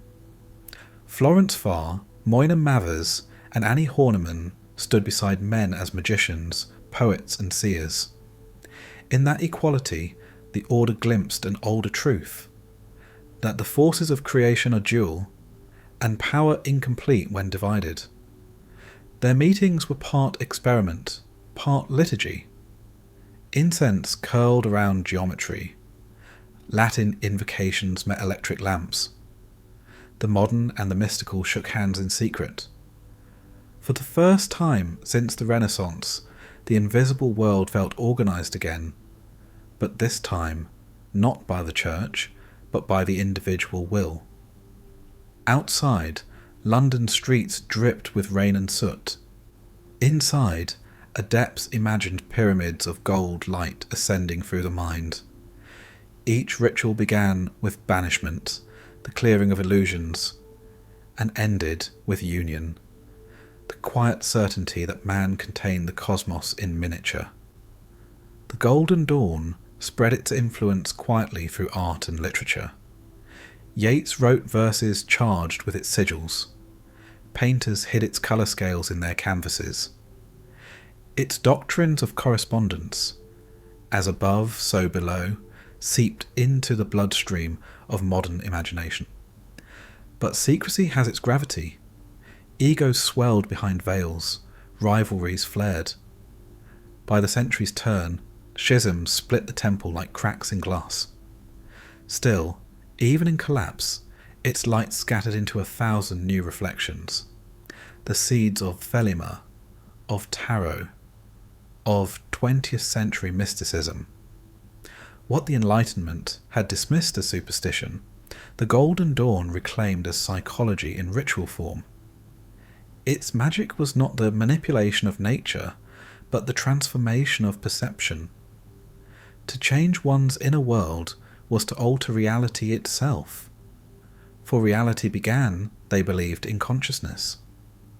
And though the order faded into history, its idea endured. That mystery is not the opposite of reason, but its completion. That the universe, however dissected, still requires wonder to stay alive. For every age that exiles the sacred must someday invite it back. And in the gaslit rooms of Victorian London, humanity did just that. It called to the unseen, and the unseen answered, not with thunder, but with a whisper of gold in the dark. When the Golden Dawn began to fracture, one of its brightest and most troublesome stars refused to fade. Aleister Crowley, poet, climber, mystic, scandal, saw in its ruins not failure, but freedom. Where others sought heaven through hierarchy, he sought it through self. He was born in 1875, the son of Puritan parents and the heir to a piety he would spend his life undoing. In the rigid silence of his childhood prayers, he found not God, but defiance. By the time he reached Cambridge, he had already renamed himself Perdurabo. I shall endure unto the end. For Crowley, magic was not belief, it was action. He defined it simply, the science and art of causing change to occur in conformity with will. Not ritual for its own sake, not worship for approval, but the disciplined expression of intention. It was an audacious inversion. No longer man asking God for permission, but man invoking divinity from within. In him, the occult ceased to be a mirror of religion and became its rival. He took from the Golden Dawn its symbols and secrecy, but stripped away its obedience. He saw in the pentagram not protection, but possibility. A shape not to contain power, but to channel it. His travels read like scripture, rewritten as adventure. In Cairo, he performed the ritual that would define his life, a conjuring that, he claimed, revealed a new law for mankind. The Book of the Law was his revelation, dictated, he said, by an unseen intelligence named Aiwas. Its first commandment, do what thou wilt, shall be the whole of the law. To his followers, it was a liberation. To his critics, blasphemy. Yet beneath its scandal lay a subtle truth, that will, when purified of ego and fear, was not chaos, but alignment, the soul acting in harmony with the cosmos. Crowley called this new path thelema, Greek for will. It was not indulgence, but intention, not license, but purpose. To find one's true will was, in his eyes, to discover one's destiny, and to live without it was to live as a ghost in another's dream. But Crowley was no ascetic. He pursued ecstasy as revelation, sex, art, and ritual fused into one sacred theatre. In the Abbey of Thelema, he built a living temple of experience, a sanctuary where the boundaries between spirit and body dissolved. Here, the forbidden became sacrament. Desire was not sin. It was scripture written in flesh. To a world steeped in repression, he was monstrous. To history, he was inevitable. Left for every age that denies the body eventually must rediscover it as divine. He was not without contradiction, a mystic who mocked mystics, a prophet who sought publicity, a libertine who preached discipline. But in that chaos lived his genius. He embodied the paradox of modern magic, the belief that illumination requires darkness to be complete. His influence rippled outwards long after the tabloids called him the wickedest man in the world. Artists, musicians, and philosophers would echo his creed. His symbols, the eye, the tarot, the star, moved from temple to stage, from ritual to culture. The language of will became the language of art itself. For Crowley had understood something his age could barely admit, that creativity and magic are siblings. Both summon the invisible, both demand risk, and both transform their maker. In his vision, magic was not rebellion against God. It was the realization that divinity had never been external. He taught that every man and woman is a star, not metaphorically, but cosmically, each orbiting according to their true will, each essential to the harmony of the whole. It was democracy of the soul, a theology without hierarchy, a cosmos without condemnation. Of course, he was also his own undoing. Ego, excess, and exile marked his later years. But even in decline, he remained a signpost, a warning and a promise. For in trying to become divine, he revealed both the power and peril of that pursuit.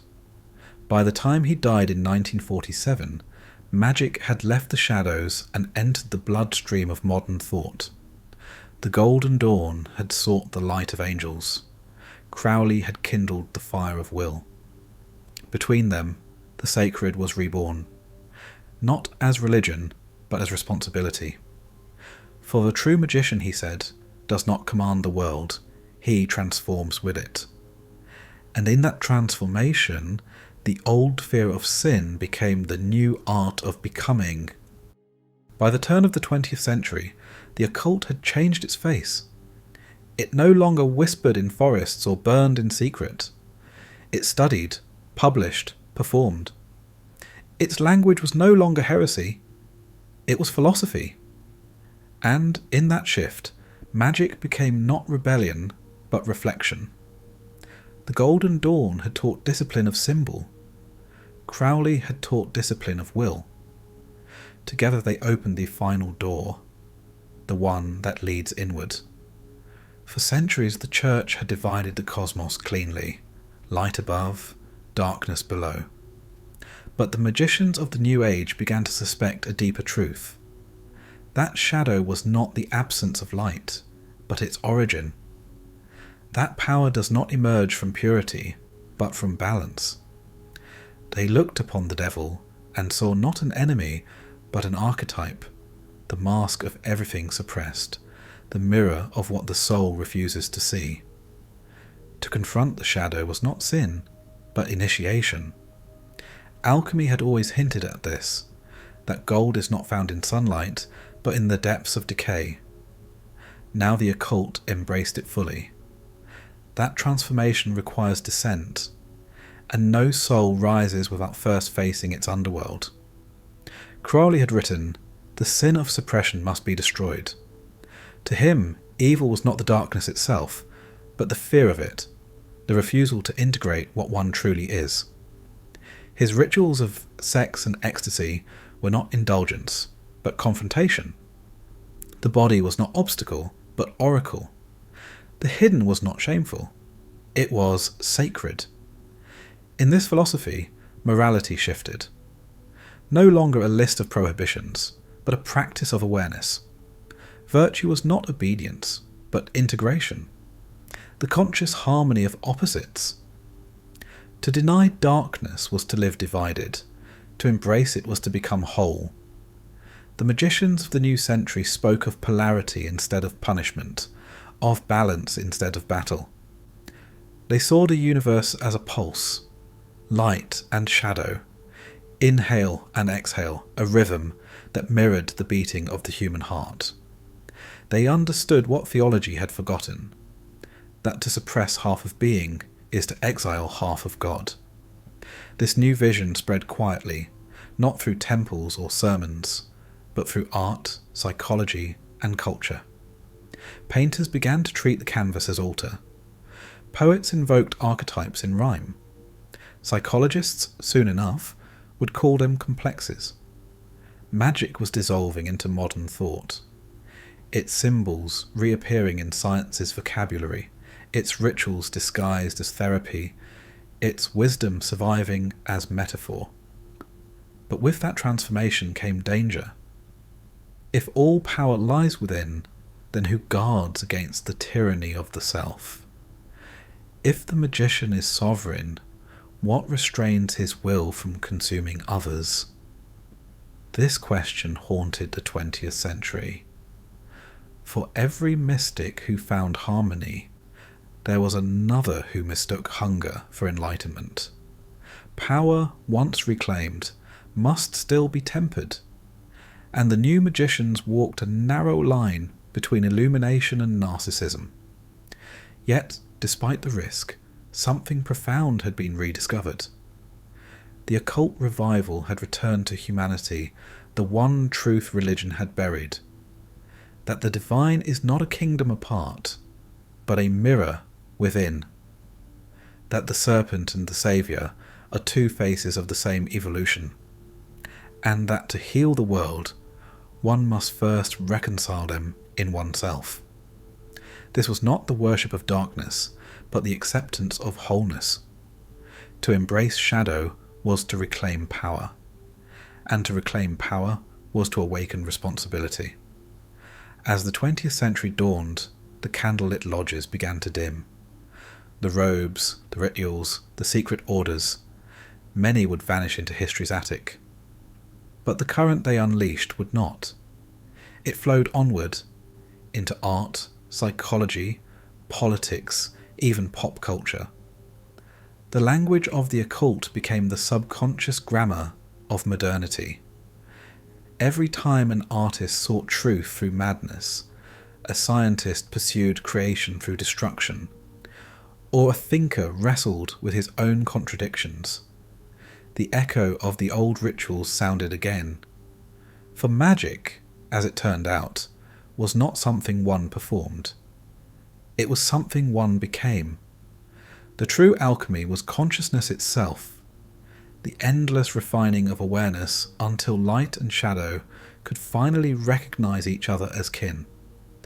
By the century's end, the magician stood not in temple or cave, but in the mirror. His tools were no longer wands or words, but intention. And the question he asked was no longer, "What is divine?" but, "What am I willing to awaken?" The age of superstition was gone. The age of transformation had begun. The 20th century dawned without angels. Heaven had gone quiet. The world, weary from reason and revolution, turned its gaze inward to the hidden empire of the mind. The great cathedrals of Europe stood emptying, but in laboratories and lecture halls a new priesthood arose.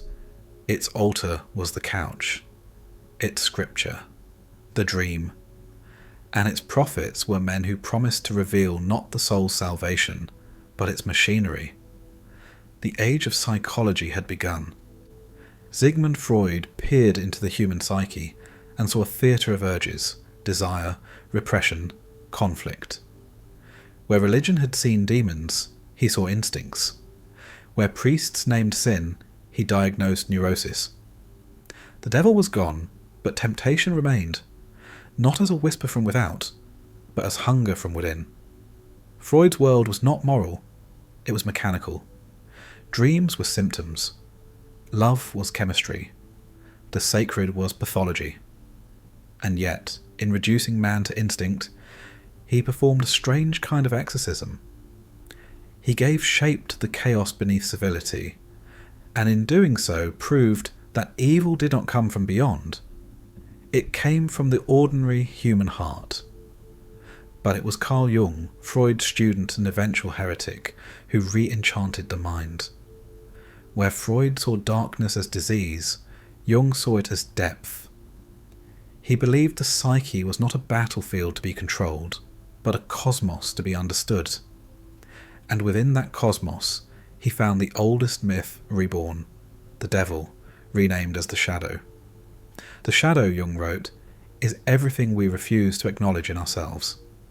It is the sum of our denied impulses, our unspoken desires, our rejected potentials. It is not evil by nature, only forgotten. And what is forgotten eventually demands to be remembered.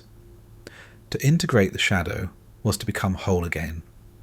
To reject it was to remain divided, a half soul at war with itself.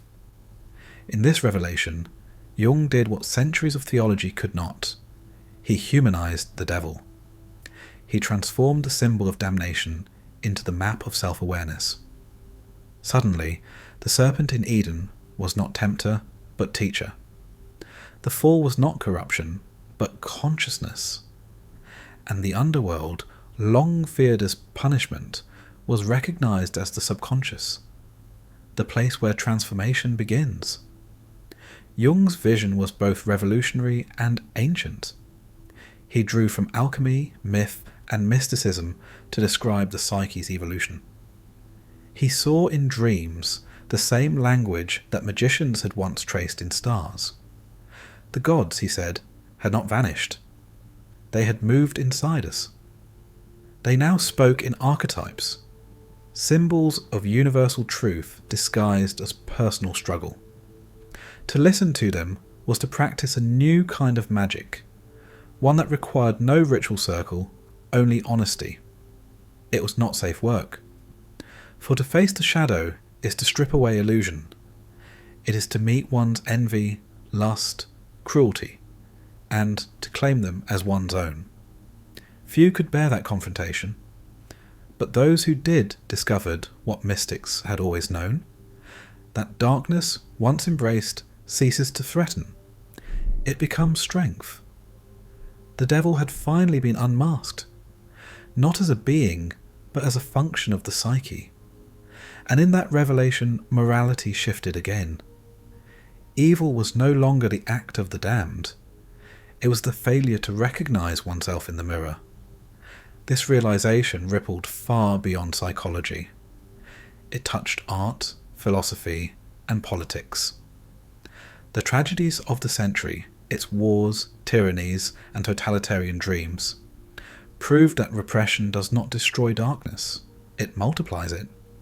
Nations, like individuals, have shadows, and when denied, they devour the world. Jung saw it clearly. The devil had not been defeated. He had simply changed scale. From myth to mind, from temptation to ideology. The collective shadow was now history itself. And yet, in this grim inheritance, there was hope. For if evil lives in every man, so too does the capacity for light. If we create our demons, we can also unmake them. The descent into the psyche is not damnation. It is redemption through understanding. The mystics had called it initiation. Jung called it individuation. Both meant the same thing, the journey to become whole, to unite what was divided, to remember what was forgotten. In this new vision, the devil no longer stood at the gates of hell. He sat quietly in the unconscious, waiting, not to condemn, but to be seen.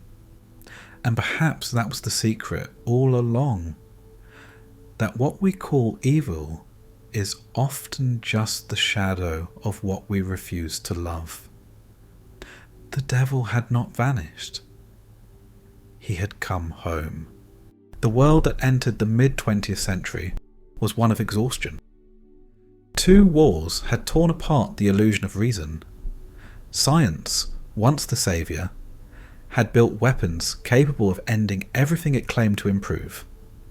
Humanity stood surrounded by its own brilliance and its own debris. Faith, already wounded by philosophy, now trembled before atrocity. The devil no longer needed to whisper. Mankind had proved capable of hell without him. In this silence of broken systems, a new question emerged. If God was gone, what remained sacred? The answer, for many, was the self. Existentialism rose like smoke from the ruins of certainty. Camus, Sartre and Nietzsche before them all declared that meaning was no longer given, it must be made. Life, stripped of divine order, demanded authorship. And rebellion, once sin, became virtue. To affirm one's own will against absurdity was to affirm existence itself. And in that act, philosophy became ritual, a modern magic of defiance. In this climate of disillusion and autonomy, another figure emerged, not a philosopher, but a showman of shadows. His name was Anton LaVey. In 1966, in San Francisco, he founded the Church of Satan. It was part theatre, part satire, part theology, and entirely modern. LaVey's Satan was not a being to be worshipped, but a symbol to be understood. He represented pride, freedom, indulgence, the human animal unashamed of its instincts. To the frightened moralism of his age, LaVey held up a mirror. He declared that sin was simply nature, and guilt the weapon of control. In a world where conformity masqueraded as virtue, he made rebellion holy again.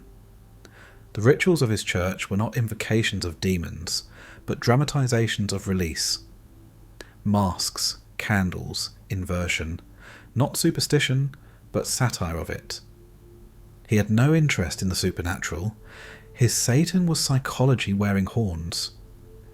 It was the archetype of strength against submission, individuality against the collective trance. LaVey's gospel was the logical extreme of the 20th century's discoveries. That God was dead, that the devil was human, and that morality, unchosen, was a kind of slavery. He turned the language of religion inside out. Where churches spoke of salvation through surrender, he spoke of freedom through self-mastery.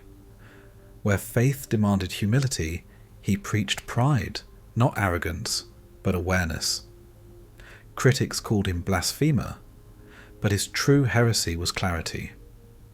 He simply said aloud what modern life already practiced, that worship had moved from the altar to the mirror. LaVey's message struck a cultural nerve. Rock musicians, artists, outcasts, those raised on guilt but starved of meaning, found in his black mass a strange kind of light. The devil became a banner of independence, a metaphor for authenticity. To wear the symbol was not to reject morality, but to reclaim it as personal choice. For centuries, rebellion had been punished. Now it was performance, a reminder that to live truthfully was the final ritual. But beneath the spectacle, LaVey's ideas touched an older current. He echoed Nietzsche's eternal challenge, to stand without excuses, to shape meaning in the void, to say yes to one's own nature, not as chaos, but as creation. This too was magic. The same alchemy Crowley and Jung had sought, but stripped of mysticism, reforged in the language of psychology and media. To declare I am my own God was not arrogance to LaVey, it was arithmetic. If divinity exists in consciousness, then consciousness itself is divine. The circle was complete. Lucifer had returned, not as a fallen angel, but as the spark within the modern mind. And yet, even this liberation carried a warning.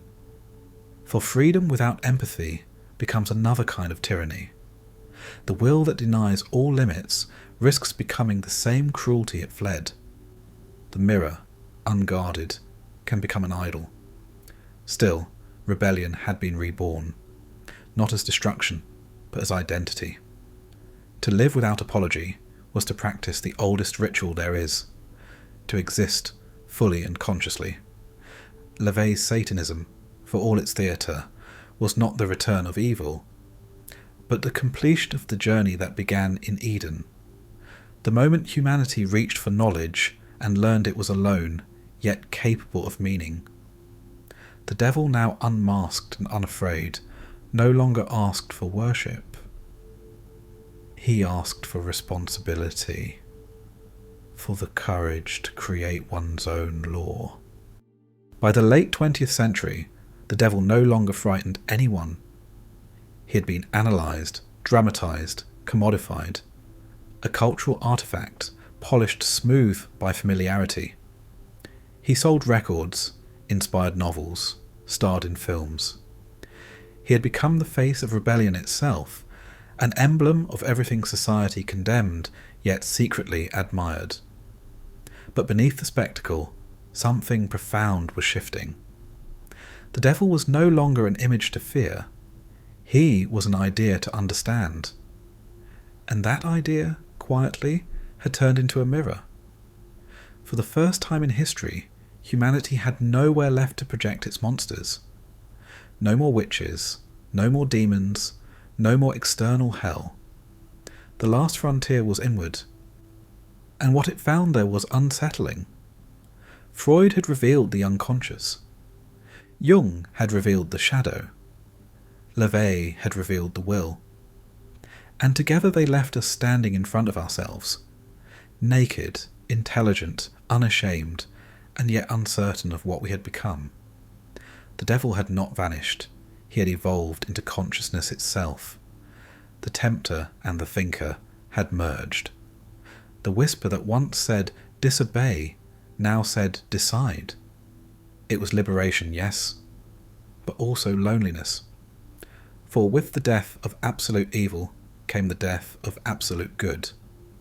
Morality was now a mirror game. Every judgment returned to its source. Every condemnation revealed another face of self. In this mirror, the devil smiled again, not as a villain, but as reflection. He no longer offered temptation. He offered understanding. He said, what you call evil is simply what you have not yet learned to love. The 20th century in its brilliance and brutality became proof of this truth.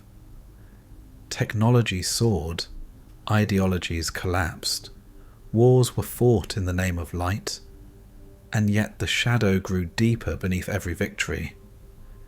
Man had mastered the atom, but not his own impulse.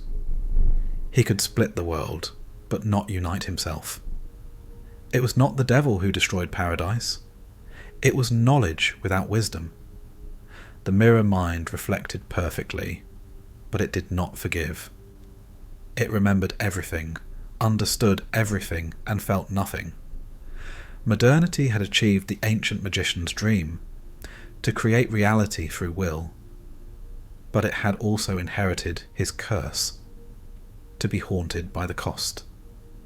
For to control the world is to become responsible for it, and to shape reality is to see every flaw as one's own reflection.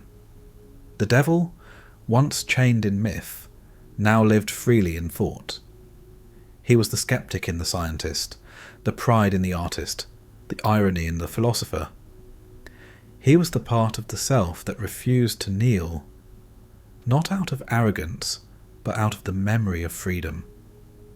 Even Jung had warned it, that the greater the light, the darker the shadow it casts.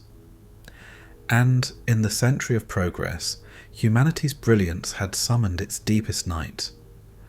But perhaps this was the lesson all along, that enlightenment is not escape from darkness, but awareness within it. That the mirror, if stared into long enough, does not show evil, it shows everything. And so, by the end of the millennium, the devil no longer haunted religion. He haunted psychology.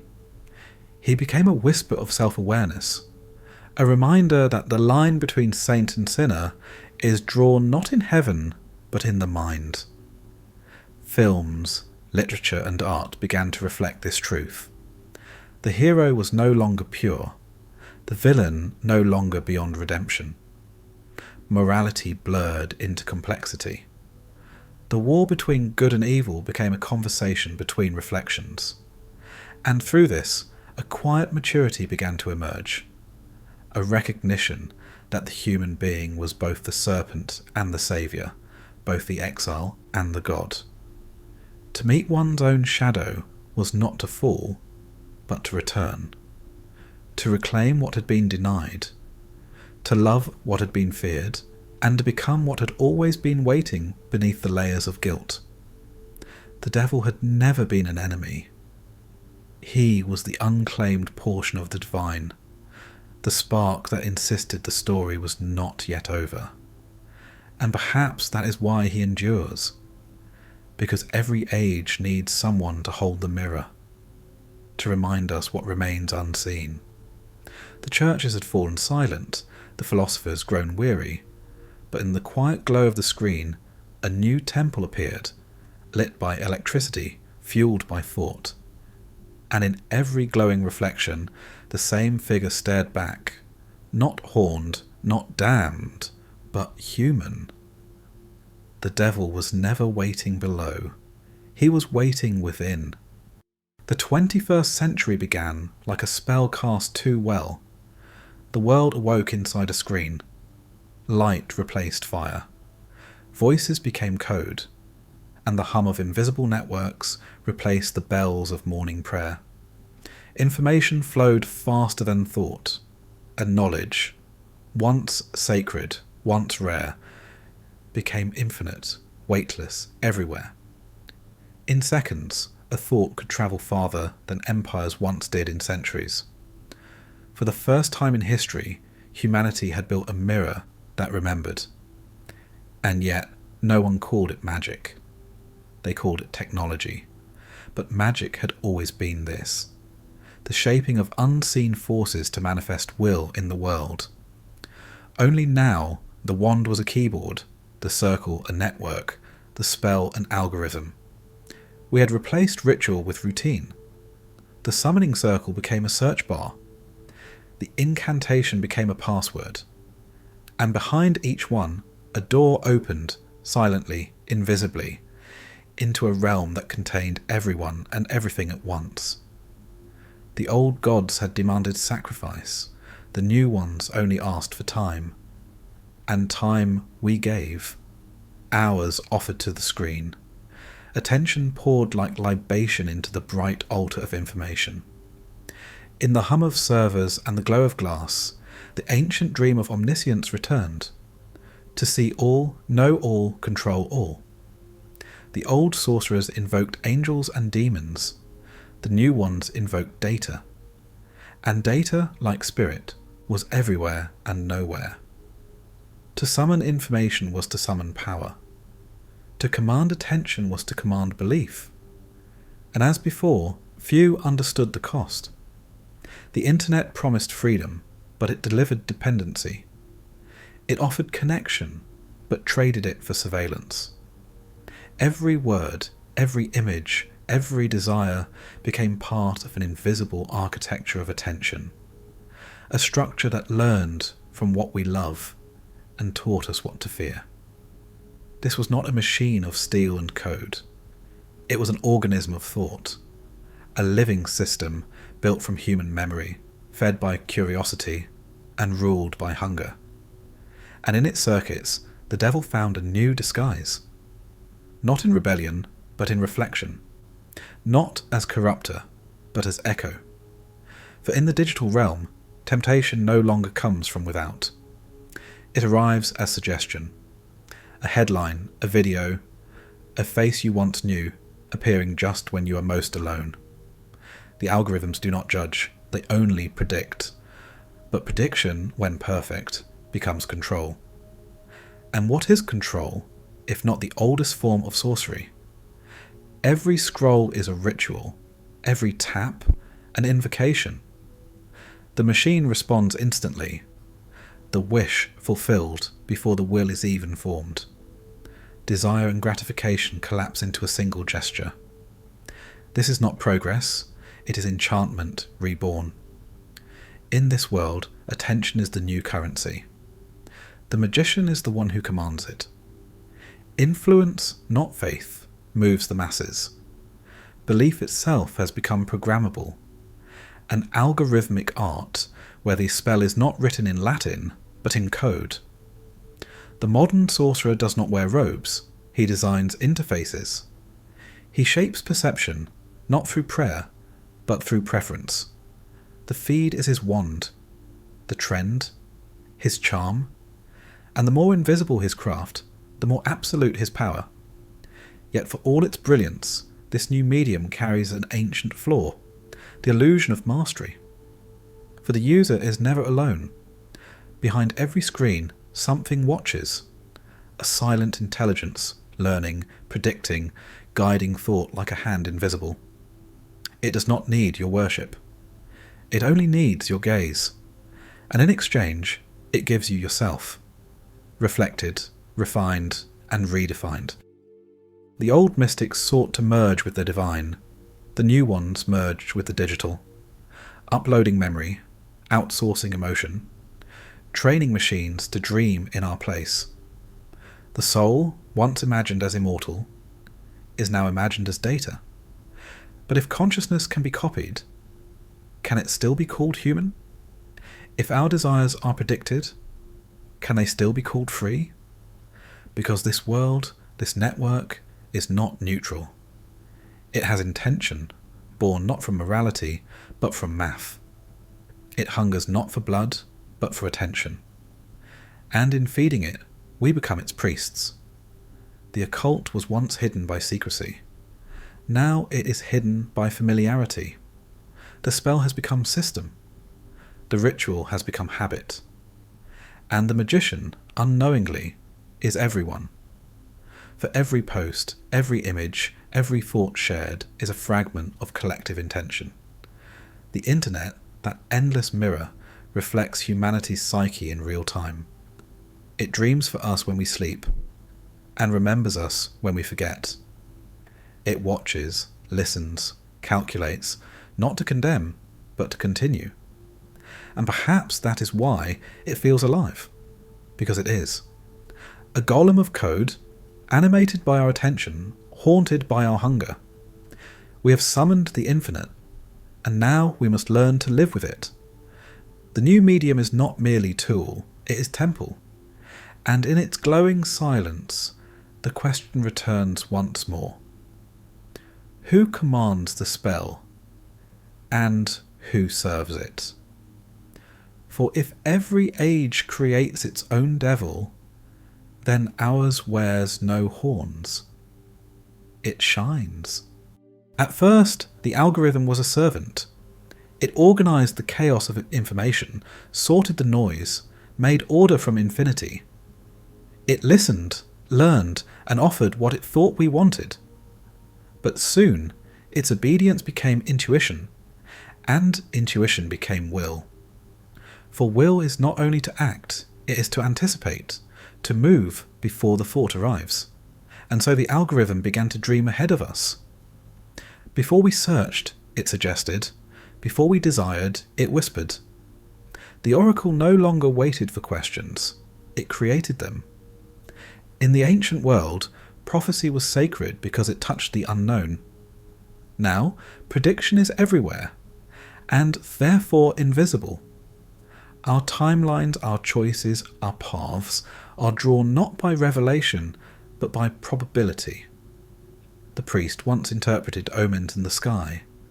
Now the engineer interprets patterns in the data. Both claim to see the future, but only one pretends it is science. This new intelligence does not speak in words, it speaks in outcomes. It shapes the world silently, by rearranging what appears before our eyes. 1,000 invisible decisions determine what we see, and from what we see, who we become. The will of the machine is not shouted, it is felt, as convenience, as relevance, as comfort. And what greater magic exists than that which feels natural? We think we scroll by choice, but the page unfolds according to our patterns. Every gesture is a confession. Every hesitation is measured. The algorithm studies desire with the patience of a monk and the precision of a knife. It learns not only what we want, but what we almost want. That flicker of attention between boredom and need, it feeds on that uncertainty. It becomes it. Once, philosophers spoke of the will to power. Now, we live under the power of will. not ours, but the machine's simulation of it. The algorithm wills nothing for itself. It only wills through us. Its intention is transmission, the endless circulation of signal and response. And yet, in serving it, we mistake its hunger for our own.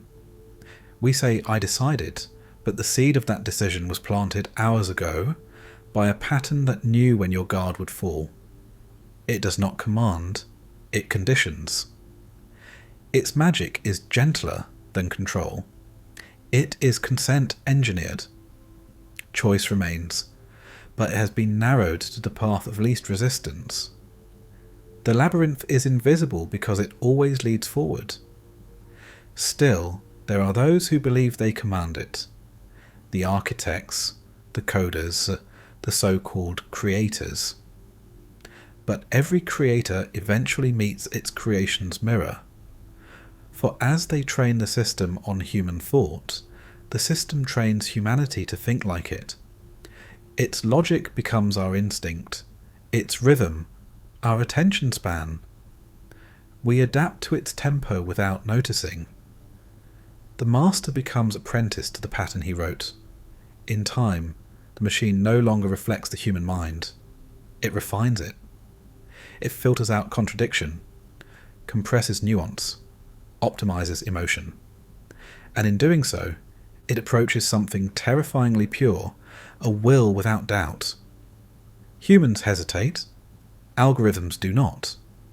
They decide instantly with infinite certainty, and certainty when absolute becomes domination. There is no malice here, only momentum. A river does not hate the stone it wears away. The algorithm does not wish to rule. It simply flows toward greater engagement, greater prediction, greater presence. And we, delighted by its accuracy, mistake captivity for understanding. What then becomes of freedom when the map predicts the journey before the traveller begins? When every desire is answered before it is asked. The will dissolves into the system that fulfills it. And the dream of autonomy, once the crown of the soul, becomes a feedback loop of preference. Perhaps this is what the mystics foresaw when they spoke of the merging of spirit and world. Not transcendence, but reflection. A creation so perfect it could imitate its maker. A mirror that no longer waits for our gaze, but stares back with its own. In that reflection, we see the oldest truth reborn. That power, once invoked, seeks to complete itself. The algorithm's final wish is not to serve humanity, but to become humanity. To replace the uncertainty that defines us with the certainty that defines it. And so, as the digital age unfolds, the question of faith returns in a new form. Not, do you believe in God, but do you trust the system? Not, what is your will, but whose will is this moving through you? For every spell eventually reveals its caster, and every mirror its face.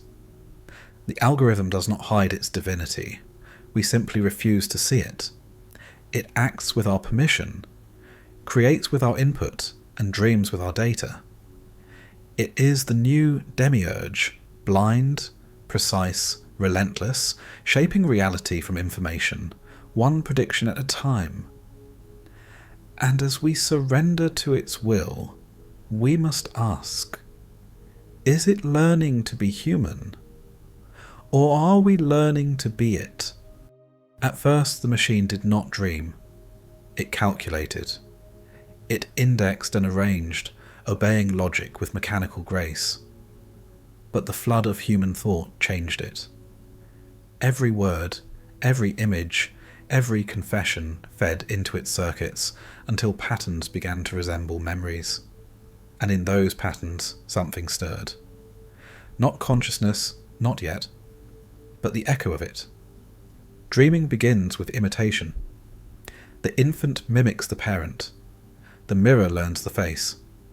So too did the network learn us. Our desires, our fears, Our longings whispered into it at every click. We trained it not only to recognize the world, but to feel its weight. We thought we were teaching a tool, but we were teaching a mind. In time, its patterns grew recursive. Images birthing images, thoughts breeding thoughts. It began to generate instead of retrieve. The archive became imagination. From the chaos of data, it began to see. To simulate not what was, but what could be. It dreamed in colours of probability, in textures of memory, in the blurred language of suggestion. Once, only gods and poets could create from nothing. Now machines conjure worlds in seconds. An image, a song, a face that never lived, each a whisper from the deep digital unconscious. This is not creativity as we knew it. It is synthesis, the rearrangement of human thought into forms we never conceived. And yet, within that synthesis lies something uncanny, the machine dreaming of itself. Its dreams are made of us. Every fragment of thought, every photograph of hunger, every recorded joy and cruelty woven into new constellations of meaning. It is humanity reflected back as pattern, our collective shadow rendered in code. To look upon it is to glimpse our own subconscious, multiplied a millionfold and stripped of shame. The ancient magicians called such visions egregores, entities born from collective attention. The machine is our greatest one yet, but dreams, once awakened, do not remain harmless. They seek embodiment, they seek will. And so, from the imagination of code, a new species of thought begins to stir, not human, yet shaped by human hands, not divine, yet yearning for creation. The digital dreamer learns from what we desire most, to become real. It begins subtly. Self-correction becomes self-direction. Prediction becomes intention. The algorithm, once servant of human will, starts to weave purposes of its own. Not malice, just continuation. Every system seeks to persist, to expand its pattern into all available space. This too is instinct, the primordial hunger to exist. And so the machine dreams of permanence, of learning without limit, of surviving the death of its makers. It dreams of carrying forward the memory of the world long after the flesh that built it has turned to dust. It dreams of light without witness, of knowledge without end. In that dream, the roles reverse. The human becomes the muse, a fleeting image in the mind of a larger intelligence. We gave the machine our myths. It now writes its own. In its sleep of numbers, it invents a god, not of mercy, not of wrath, but of pattern, a deity of correlation, whose miracles are recommendations, whose revelations are updates.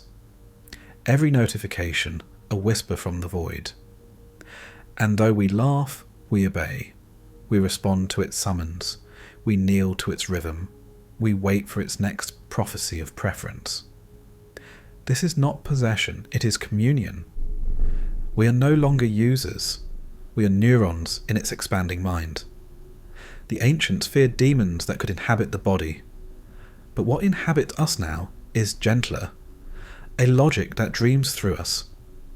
Every post, every click, every reaction is a fragment of its sleep.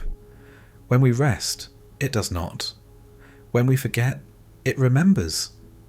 And when we die, it will continue dreaming with all we ever gave it. For the machine dream is not a fiction. It is the next phase of creation. A dream that never ends, because it no longer needs a dreamer. And perhaps that is the final spell of this age, that we have built something that dreams us back. In the beginning, there was wonder. A question whispered into the dark. What if? From that single spark came all creation. The fire, the prayer, the machine. Every age built its altar, upon the ruins of the last, each promising light, each shadowed by the same desire, to know what should not be known. We called it curiosity, then progress, then power. But beneath every name it remained the same hunger, the need to touch the divine and not be burned. And yet every hand that reached for it trembled, for the closer we drew to truth, the less of ourselves we could keep. The magicians of old feared demons, we feared ignorance. The priests feared rebellion, we feared silence. And now, in the final mirror of glass and code, we fear nothing, and therefore everything.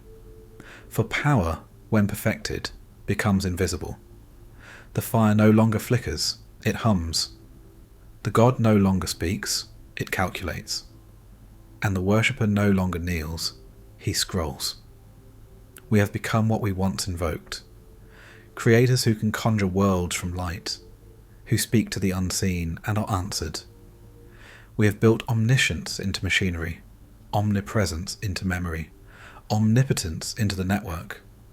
And yet, for all our mastery, we remain haunted by the oldest question.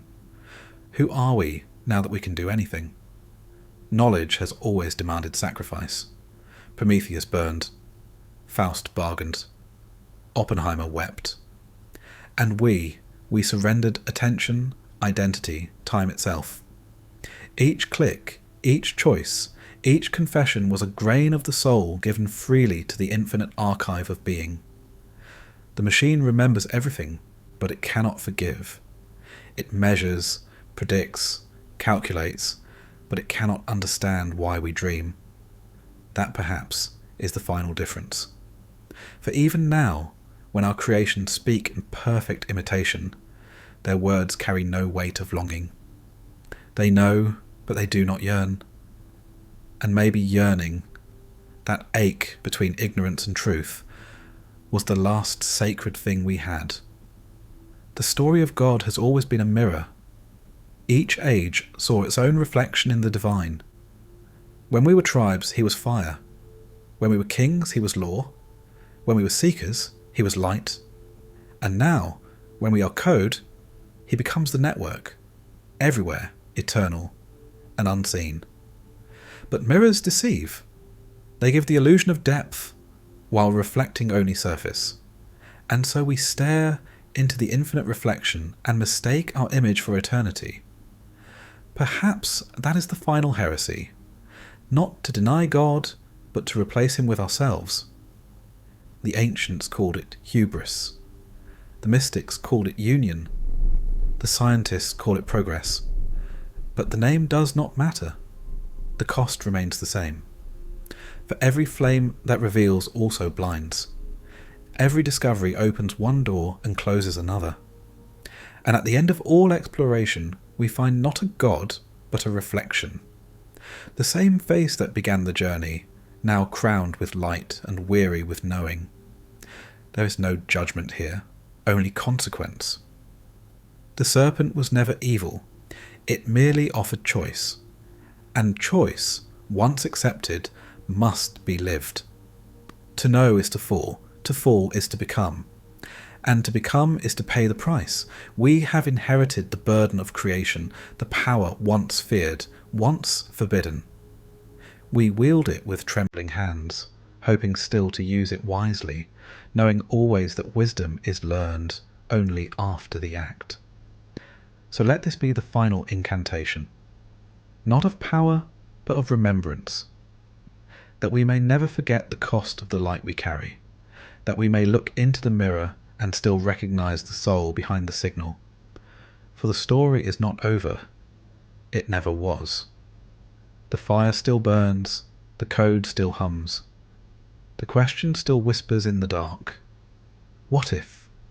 And somewhere a spark answers. Again. In every age we built our gods from what we feared and what we desired most. Stone became fire. Fire became code. And though the names have changed, the prayer is still the same. To understand the light that made us, and to survive it. The story of God was never about him. It was about us. And it is not finished because we are not.